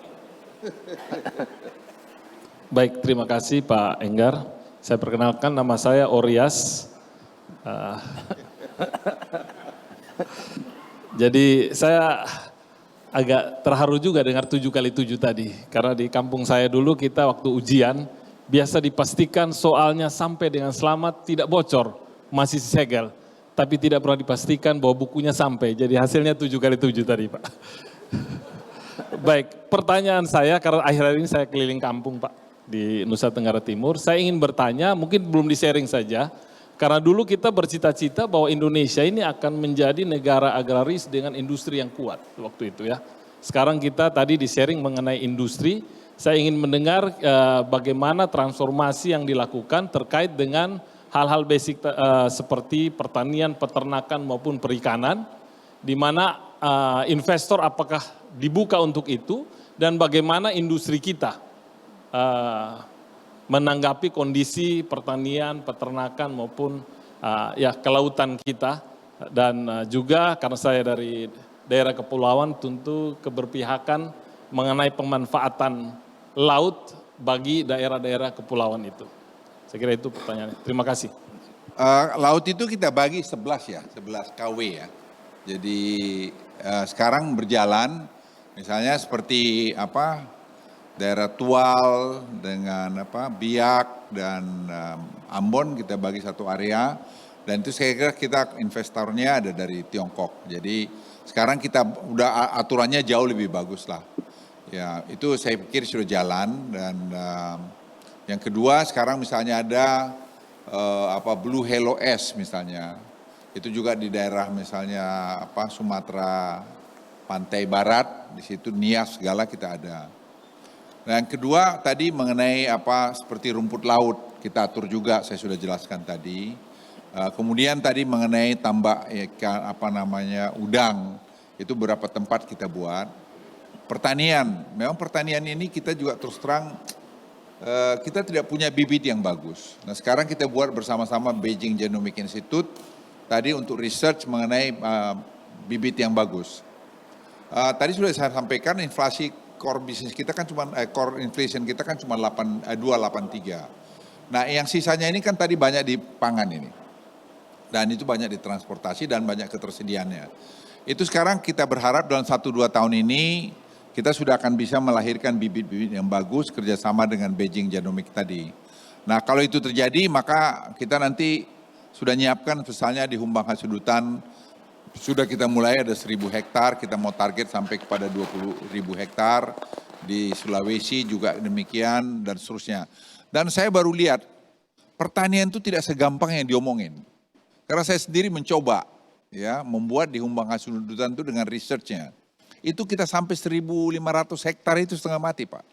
Banyak hal yang menjadi masalah. Satu, kalau ini kita bicara pertanian modern. Rakyat sendiri untuk kita ajak juga memerlukan waktu dan tidak sederhana itu. Tapi harus dimulai. Nah, research centernya baru mulai jalan sekarang ini. Itu kerjasama dengan Beijing Genomic Institute tadi, dengan Xinjiang University, yang kita ingin berbasis AI juga. Jadi berbasis AI sehingga dengan demikian itu bisa lebih efisien. Jadi itu saya kira mengenai pertanian, perikanan, peternakan juga sama juga. Kita ini sekarang buka impor daging selalu selama ini sapi hanya Australia. Kemarin saya pergi di di Afrika, itu ada kok dari Kenya, ada kok dari South Africa, ada kok dari Brazil. Loh kenapa hanya satu aja? Begitu tadi kita bikin sekarang buka dari 3 tempat ini, itu harga $2,7 per kilogram, sekarang sudah turun 2,5. Dan nanti at the end itu akan bisa jadi bawah 100.000 per kilogram dalam negeri. Yang sekarang lama ini 140.000. Dan kemudian susu, kita kan kurang susu. Nah kenapa kita nggak impor tadi susunya, ternak susunya dibawa di sini, di NTT, di mana dikembangkan. Bapak Ibu sekalian, banyak sekali saya rubah peraturan itu. Sebab kita yang kumpul rapat ini, saya bilang kan yang punya ini semua, tugas untuk ini. Kalau memang peraturannya sudah tidak benar, untuk zaman sekarang ya kita rubah. Kita rubah peraturan dan kita rubah. Dan ini sama tadi dengan rapat mengenai mengenai import cattle ini, live cattle dengan juga daging ini, kita rubah. Apa sih yang nggak bisa? Kita rubah aja. Sepanjang saya nggak ada bisnis saya di situ, kalau ada bisnis saya di situ, there's a problem. Jadi Bapak Ibu sekalian, saya baru menyadari kita bernegara yang selama ini membuat diri kita sendiri terikat kepada hal-hal yang tidak perlu sebenarnya kita ikutin. Itu aja dari saya. Jadi mengenai itu tadi, saya sih melihat kalau dikerjakan harus cari Menteri Pertanian yang nanti membuat penelitian juga, mencari bibit-bibit yang bagus, membuat sentra-sentra pertanian yang bagus. Misalnya kemarin, dinner Presiden Jokowi dengan Presiden Xi Jinping. Anda percaya nggak itu bicara durian? Durian itu ekspor atau impor Tiongkok itu $4 miliar Pak Dede. Durian. Terus Presiden bilang, Pak Luhut, Pak Bapak minta aja, kita kasih dia 5.000 hektar. Kita bikin di Indonesia, supply ke dia 70%, 30% untuk kita Pak, saya bilang. Presiden ngomong, langsung nantang presidensinya. Boleh, di luar langsung kemudian besoknya ketemu si Beijing Genomic Institute. Kami punya durian gitu. Bisa, sekarang kita mau kerjain. Jadi kalau Cina aja bisa, masa kita nggak bisa? Emang Cina itu dewa apa? Tapi kita nggak fokus teman-teman sekalian. Kita hanya nyalahin orang aja. Kita berkelahi sesama kita. Dan tidak kita kerjakan karena yang bikin uang dia pikir tambang. Dapat duit gampang. Padahal ini pertanian, bikin bawang putih, itu nilai tambahnya lebih besar daripada tambang. Itu anak-anak kantor saya ngitung. Jadi Bapak Ibu sekalian, kita kerjain aja semua nanti dengan bagus dan saya berharap pemerintahan yang akan datang lebih tajam melihat ini karena sudah kita identified masalahnya, tinggal bagaimana dia mengeksekusinya. Saya kira, saya sih very optimistic melihat negeri kita ini pasti hebat. Gak ada alasan kita tidak hebat. Nah, sekarang kita tahu, gak usah banyak-banyak terlalu formal-formal, dasi gini-gini, udah itu. Yang sekarang tuh kerja aja ke bawah turun seperti Pak Jokowi itu menurut saya kita need somebody seperti dia gitu.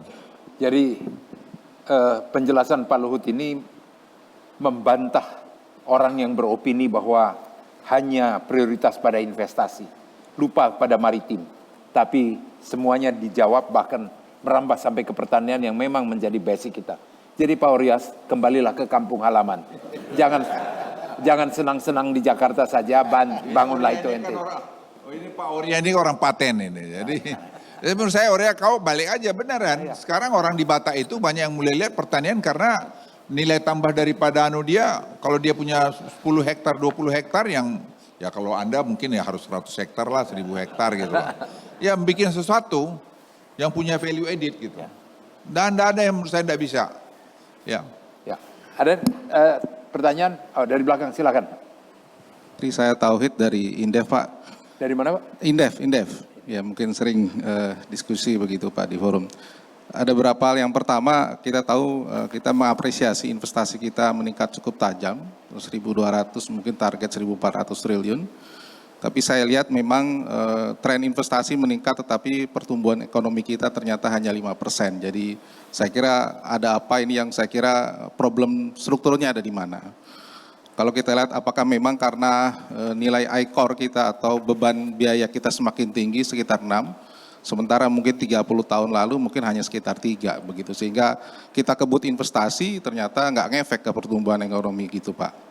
Yang kedua adalah kalau kita lihat dari sumber pertumbuhan ekonomi kita itu adalah dari teknologi, kemudian juga dari labor dan juga dari kapital. Nah problemnya di teknologi ini kalau kita lihat angka persentase GDP kita hanya 0,28 begitu. China 4-5% begitu. Nah problemnya politik anggaran kita untuk R&D kita masih lemah. Kementerian Industri yang kita dorong, kita bangun mungkin hanya sekitar 3 triliun.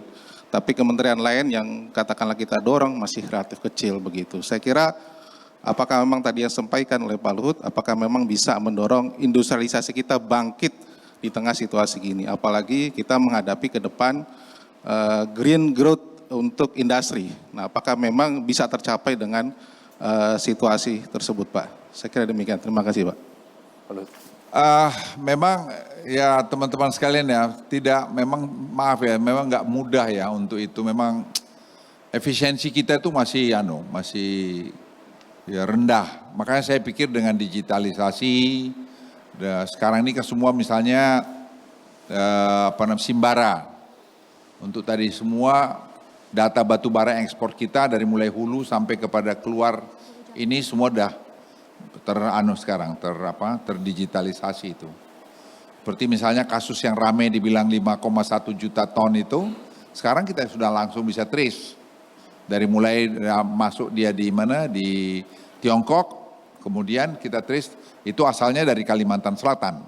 Kalimantan Selatan bisa kita trace lagi, tapi memang it takes time untuk kita bisa lebih maju lagi. Satu, yang kedua, downstreaming kita ini sendiri sebenarnya menurut saya sih kan baru sampai pada iron steel kan. Prekursor, katot semua ini kan baru on the way. Jadi mestinya 2025 itu pasti dampaknya akan jauh lebih banyak. Nah yang ketiga, misalnya iron steel. Iron steel ini belum kita turunkan jadi bisa bikin garpu, sendok, alat operasi, suntik segala macam. Itu masih kita ekspor ini iron steel. Padahal downstreamingnya di Indonesia itu masih bisa berapa banyak lagi. Itu kan membuat ekonomi kita lebih kompleks lagi, yang sehingga bisa membuat industri lebih bagus, sehingga pertumbuhan ekonomi kita lebih kuat lagi. Jadi masih banyak sekali faktor-faktor yang harus dikerjakan. Yang menurut saya PR ini belum selesai, tapi kita sekarang sudah paham. Saya ini sebagai tentara, sekarang saya sudah mampu melihat, kalau kita bikin ini akan begini. Seperti yang saya gambarkan slide saya yang tadi nomor mengenai kalau boleh ditayangkan biar sekadar mengingatkan Anda. Slide nomor slide nomor 21. Ini yang kuning ini aja Pak, yang merah ini. Kalau kita tadi putarkan ini saya kira akan membuat banyak sekali menambah kompleksitas daripada ekonomi kita. Seperti fiberglass. Fiberglass itu materialnya, raw materialnya itu ada di Jawa Timur. Itu ada 60.000 turunannya Pak. Jadi memang kalau Anda tanya sekarang kenapa masih 5%, memang ya kalau kita nggak bisa tumbuh 6% atau 6,5 atau 7%, ya kapan kita mau jadi negara maju? Tidak akan bisa juga. Ini, jadi seperti yang slide di tengah ini Pak. Ini flat roll product, stainless steel. Ini baru sampai di sini Pak. Jadi PR kita masih banyak sekali. Jadi kalau Anda berharap terus bisa tumbuh kita 6-7%, hari ini ya belum bisa. Kita harus menambah lebih banyak lagi downstreaming kita, efisiensi kita dengan digitalisasi tadi. Tadi pertanian misalnya, kita masih impor banyak sekali. Misalnya kita masih impor berapa miliar dolar tadi untuk soybean. Sekarang kita mesti cari Masa kita nggak bisa bikin soybean di Indonesia? Genomic bisa menjawab itu. Ya, ini lagi tadi semua. Jadi saya pikir kalau ini kita bisa bikin dalam 5 tahun ke depan downstreamingnya, saya kira kita akan bisa mengatasi itu. Pak, Saya coba jawab mengenai ini ya. Betul bahwa ICOR kita itu tinggi sekarang sehingga kebutuhan investasinya jadi jadi jauh lebih besar seandainya dibandingkan kalau kita bisa cukup efisien. Sebetulnya yang sudah dilakukan beberapa langkah itu salah satunya adalah omnibus. Saya tahu ini mungkin nggak populer, tapi omnibus law itu akan membuat efisiensi di dalam proses investmentnya menjadi sangat signifikan, ya, karena cost dari investasinya itu akan relatif berkurang. Kemudian yang kedua, ini mumpung ada Pak Luhut di sini, saya kira kalau kita bicara industrialisasi, dia tidak akan mungkin bisa berjalan tanpa human capital, Pak. Ini yang menjadi sangat penting dan saya sebetulnya saya appreciate ada kebijakan pemerintah dengan double deduction kalau untuk training. Ini akan sangat membantu karena kalau saya lihat kalau kita bikin ngirim orang sekolah itu LPDP pertama kali itu mulai pada waktu saya Menteri Keuangan, tetapi itu butuh satu generasi untuk bisa ngerubah kemampuan orang. Yang paling cepat itu adalah transfer teknologi melalui perusahaan. Jadi training di perusahaan itu sangat penting, tetapi masalahnya tidak ada insentif mereka untuk melakukan itu. Seandainya ada double deduction dan ini sudah dijalankan, kita tidak perlu berharap, bukan saya underestimate ya, tetapi banyak graduate dari BLK, Balai Latihan Kerja Pemerintah itu kalau kerja di perusahaan harus di-train lagi karena kapasitasnya nggak cukup. Lebih baik minta perusahaan untuk lakukan trainingnya, kasih dia tax incentive seperti tax deductible. Saya kasih contoh Pak Enggar, itu dulu di tahun 90-an kalau kita bicara bankers di Indonesia, sebagian besar itu alumni Citibank. Ya, karena mereka punya training yang sangat bagus. Jadi kalau ini kita lakukan, itu juga akan mensupport mengenai industrialisasi tadi. Ya, terima kasih. Ini mengenai pendidikan Pak Luhut, mohon titip Pak ini Pak. Tadi Bapak sendiri ya, sudah menyatakan. Saya pendidikan tuh ya gimana ya, memang jadi kunci buat saya. Karena saya terus terang suka sekali pendidikan. Saya punya sekolah yang saya buat di tepi Danau Toba itu. Kita kalau enggak punya sentra-sentra sekolah yang bagus tuh nggak akan jadi Pak. Itu terlalu banyak omong aja. Makanya saya dorong sekali Profesor Yohanes dengan gasing teorinya itu. Yang bisa mencerdaskan anak-anak dengan matematika yang dia buat. Saya di kampung saya itu, ya sekarang saya bikin SMA Unggul Del itu dengan juga tadi Institut Teknologi Del, non-profit center. Itu anak-anak kampung saya itu kemarin SMA Unggul Del itu dari 148 ke 150 tiap tahun, itu 48 masuk KTB, ada 15 yang masuk top university di dunia, masuk Merdeka itu. Anak kampung Pak. Jadi pendidikan itu menurut saya Pak, kunci. Kemarin ada 3 dari mereka, itu Pak full scholarship. Full scholarship di Chicago University, di Princeton, dan satu lagi di Emory University. Itu dari kampung Pak. Sama aja ini. Jadi sekarang yang kita buat dari sentra-sentra industri tadi, downstreaming industri ini kita siapkan juga. Saya minta Prof. Yohanes tadi mendidik anak-anak itu untuk nanti bisa dikirimkan seperti ini. Tapi itu kan tidak bisa persoalan overnight. Tidak overnight. Sekarang kita kirim ke Cina, program kita kirim ribuan ke sana. Karena mereka mau melatih. Kemarin Presiden waktu ke sana ada vocational training, ada berapa ratus dilatih di sana. Ini kan tidak bisa overnight Pak. Jadi pendidikan ini menurut hemat saya, harus kita bikin lebih masif lagi. Tapi fokus kepada, pada tadi masalah teknologi. Pada mungkin masalah ekonomi. Jangan political science lah, udah terlalu banyak kita political science. Ya jangan marah, ini saya juga, walaupun udah benar itu. Udah benar itu Pak. Udah. Jadi Ya ekonom, ya lawyer oke, tapi lawyer yang ya, ekonomi menurut saya. Karena saya Pak miris lihat Pak, itu yang saya bilang tadi itu, Oria mungkin di kampung kau nggak ada, tapi ini saya dari mulai Kopassus Pak, itu kami tes dari Kopassus itu, orang yang masuk di kami itu harus lulusan SMA, harus berbagai daerah. Itu waktu kami tes, saya masih kasih operasi, saya tanya, kau dari mana kau? Siap, dari sini gitu. Disebutlah satu daerah di Indonesia Timur. Kau berapa? 7 kali 7, siap, 77 komandan gitu. Saya tanya lagi, kau berapa? 9 kali, siap, 99 komandan gitu. Itu rata-rata begitu. Dan sekarang Pak, itu saya pergi di daerah yang saya kenal Morowali di mana itu, masih ada yang begitu Pak. Sekarang kita perbaikin Pak. Kita mungkin tidak percaya, itu fact Pak. Jadi begitu kualitas rendahnya pendidikan kita. Kenapa? Ya guru-guru kita nggak kita perhatikan Pak. Yang sedih Pak, ada yang sudah kelas 5, kelas 4 belum bisa baca Pak. Jadi mendasar sekali pendidikan harus kita perbaikin. Jadi kita tuh jangan malu juga ngakui bahwa kita ada kekurangan. Tapi bagaimana kita mengatasinya itu yang kita lakukan itu. Itu saya dorong tadi pelajaran matematika. Mungkin Bapak mesti lihat World Bank, saya suruh Ibu Satu lihat. Dia terkagum-kagum. Dia bilang, kok bisa begini Pak Luhut? Dia bilang, ini bisa nggak? Saya bilang, bikin aja program World Bank. Sekarang kita bikin program nasional ini. Untuk belajar matematik yang dasar itu. Karena kuncinya berhitung, karena kita di PISA itu angka kita paling rendah sekali. Tapi kami yakin dengan tadi program ini akan bisa bagus. Nah, itu dasar. Setelah itu baru kita juruskan tadi bicara-bicara teknologi tadi yang lain-lain itu. Kalau ini Pak nanti nggak dibikin menyeluruh, itu tidak akan menyelesaikan masalah. Banyak yang kita bisa buat negeri ini. Tidak harus jadi presiden kok bisa mengabdi.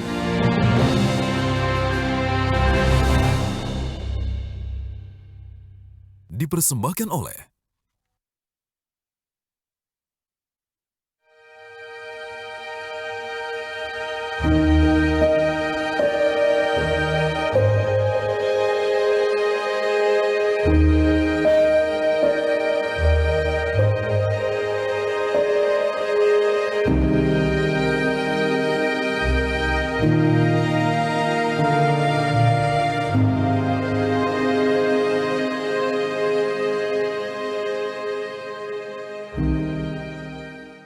dalam pemenuhan kebutuhan masyarakat tidak lepas dari kegiatan ekspor-impor.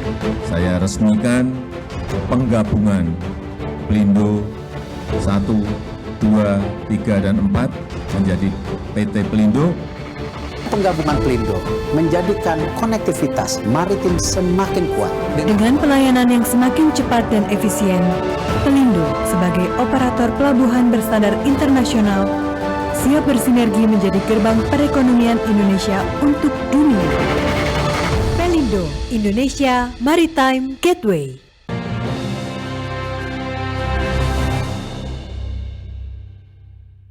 dipersembahkan oleh Sekarang kita bikin program nasional ini. Untuk belajar matematik yang dasar itu. Karena kuncinya berhitung, karena kita di PISA itu angka kita paling rendah sekali. Tapi kami yakin dengan tadi program ini akan bisa bagus. Nah, itu dasar. Setelah itu baru kita juruskan tadi bicara-bicara teknologi tadi yang lain-lain itu. Kalau ini Pak nanti nggak dibikin menyeluruh, itu tidak akan menyelesaikan masalah juga. Terima kasih Ibu Bapak dan Saudara sekalian. Ini masih banyak termasuk begitu menyinggung pendidikan. Saya sangat tergelitik dan semoga Mas Menteri Pendidikan mendengar apa yang disampaikan oleh Pak Luhut. Karena kalau kami yang menyampaikan nggak didengar pula itu Pak. Tapi kalau Bapak yang sampaikan, dan ini akan menjadi catatan, ini jadi agenda setting kami juga mengenai ini. Sebab kalau sudah Bapak yang mengarahkan, maka agak sulit mereka untuk menghindar. Ini saya berharap karena itu pertaruhan kita masa depan. Sebelum kita akhiri, saya mohon ada closing statement Pak dari Bapak dulu, kemudian nanti dari Pak Khatib Basri. Ya terima kasih pada Pak Enggar, saya kira menyelenggarakan forum ini yang saya kira sangat bagus sekali. Yang kedua, saya titip pada teman-teman semua, ayo kita kompaklah kerja. Kita punya beda-beda, itu biasa, tapi saya kira banyak yang kita bisa buat negeri ini. Tidak harus jadi presiden kok bisa mengabdi. Jadi apa saja bisa ngabdi kok. Itu kadang-kadang kita ini semua pengen rebutan. Tidak hanya jadi menteri saja bisa mengabdi. Banyak tempat pengabdian lagi. Itu saya kira yang menurut saya titip pesan pada Anda. Dan yang terakhir, Indonesia ini the great country. We have to proud to be Indonesian. Itu saya yang katakan, kalau kita kompak, kita pasti bisa. Ada kurang di sana sini, saya pikir itu hal yang biasa dan itu sambil jalan kita perbaiki. Terima kasih Pak Luhut. Pak Khatib, silakan. Saya ingat Pak Enggar ya, 98 itu tidak banyak orang yang punya harapan pada negeri ini. Ya, ekonominya hancur, kemudian risiko balkanisasi, kita tidak siap kalau ada pemilihan presiden langsung. 10 tahun setelah itu kita ikut di G20 untuk Leaders Meeting sebagai salah satu negara 16 besar dunia pada waktu itu. Dan kalau kita lihat sekarang ya, dengan progres yang dilakukan, kita seringkali memang suka underestimate terhadap kemampuan kita sendiri. Jadi walaupun ini nggak sempurna, tapi saya kira we are making progress dan itu penting sebetulnya. Bahwa ini untuk mengingatkan kita bahwa kita harapan itu belum jera buat negeri ini. Ya, Ibu Bapak dan Saudara sekalian, kita semua sudah mendengarkan apa yang disampaikan oleh kedua tokoh kita, Pak Luhut dan Pak Khatib Basri. Tidak ada sesuatu hal yang bisa diselesaikan dalam waktu singkat.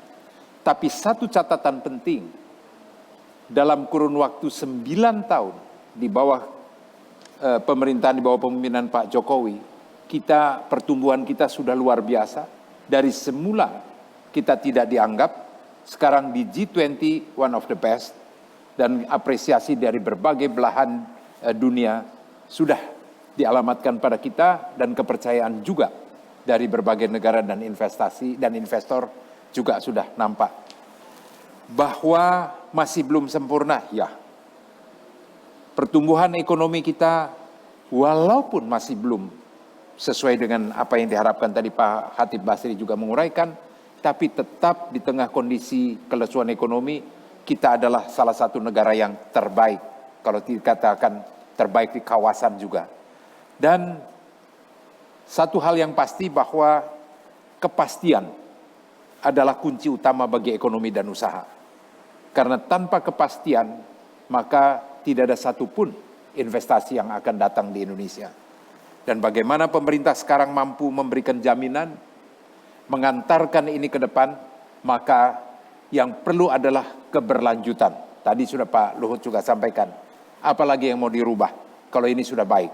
Dan ini semua bukan hanya kita saja, tapi seluruh dunia sudah mengakui apa yang sudah kita capai pada saat ini. Ibu, Bapak, dan Saudara sekalian, banyak hal yang kita masih ingin gali lebih jauh, tetapi masih ada beberapa nanti sesi-sesi berikutnya, seperti digital ekonomi nanti kita akan perdalam pada sesi kedua. Dan juga nanti saya mohon izin Pak Luhut, presentasi Bapak kami bisa dapatkan untuk kemudian kami di semua platform kami, di Investor Daily, majalah Investor, dan berbagai hal untuk agenda setting kami. Pak, ada beberapa perusahaan yang memang berterima kasih kepada Pak Luhut, antara lain Pelindo, Pak. Jadi mereka, pelabuhan ini bisa berkembang dengan berbagai langkah yang Bapak lakukan. Sehingga mereka datang dan berkontribusi dan berharap banyak untuk ini tidak berhenti sampai di sini. Kepada Pelindo terima kasih. Dan juga interkoneksi dengan yang dilakukan Telkomsel. Karena pertumbuhan ekonomi akan meningkatkan pendapatan dari Telkomsel. Memang cerdas di Telkomsel, sehingga dengan demikian dia akan ininya.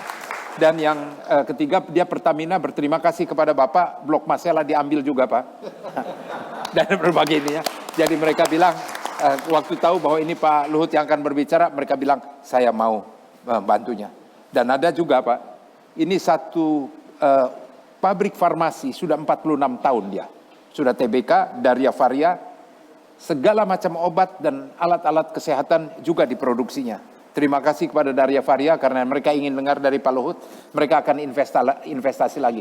Tidak mau kalah dan mereka takut untuk orang asing masuk. Jadi ini dia bilang, tapi kalau tidak mau kalah, ya kalian investasi, dan mereka mau. Dia lihat begitu dengar ini Pak Luhut, dia mau cari peluang untuk masuk lagi.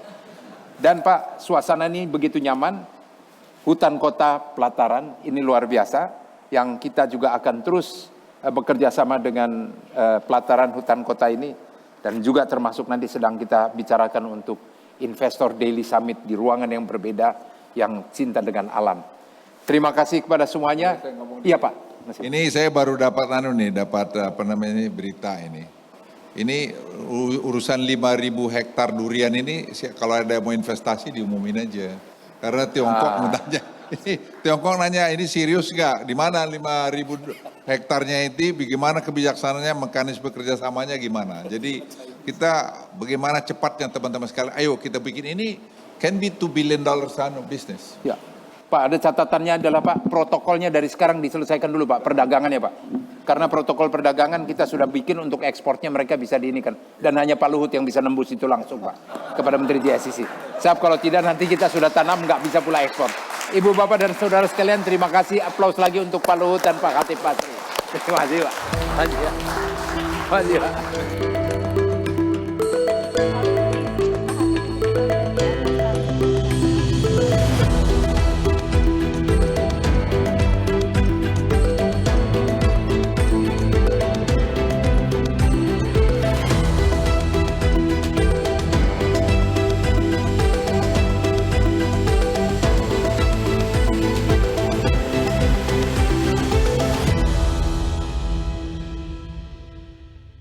Dipersembahkan oleh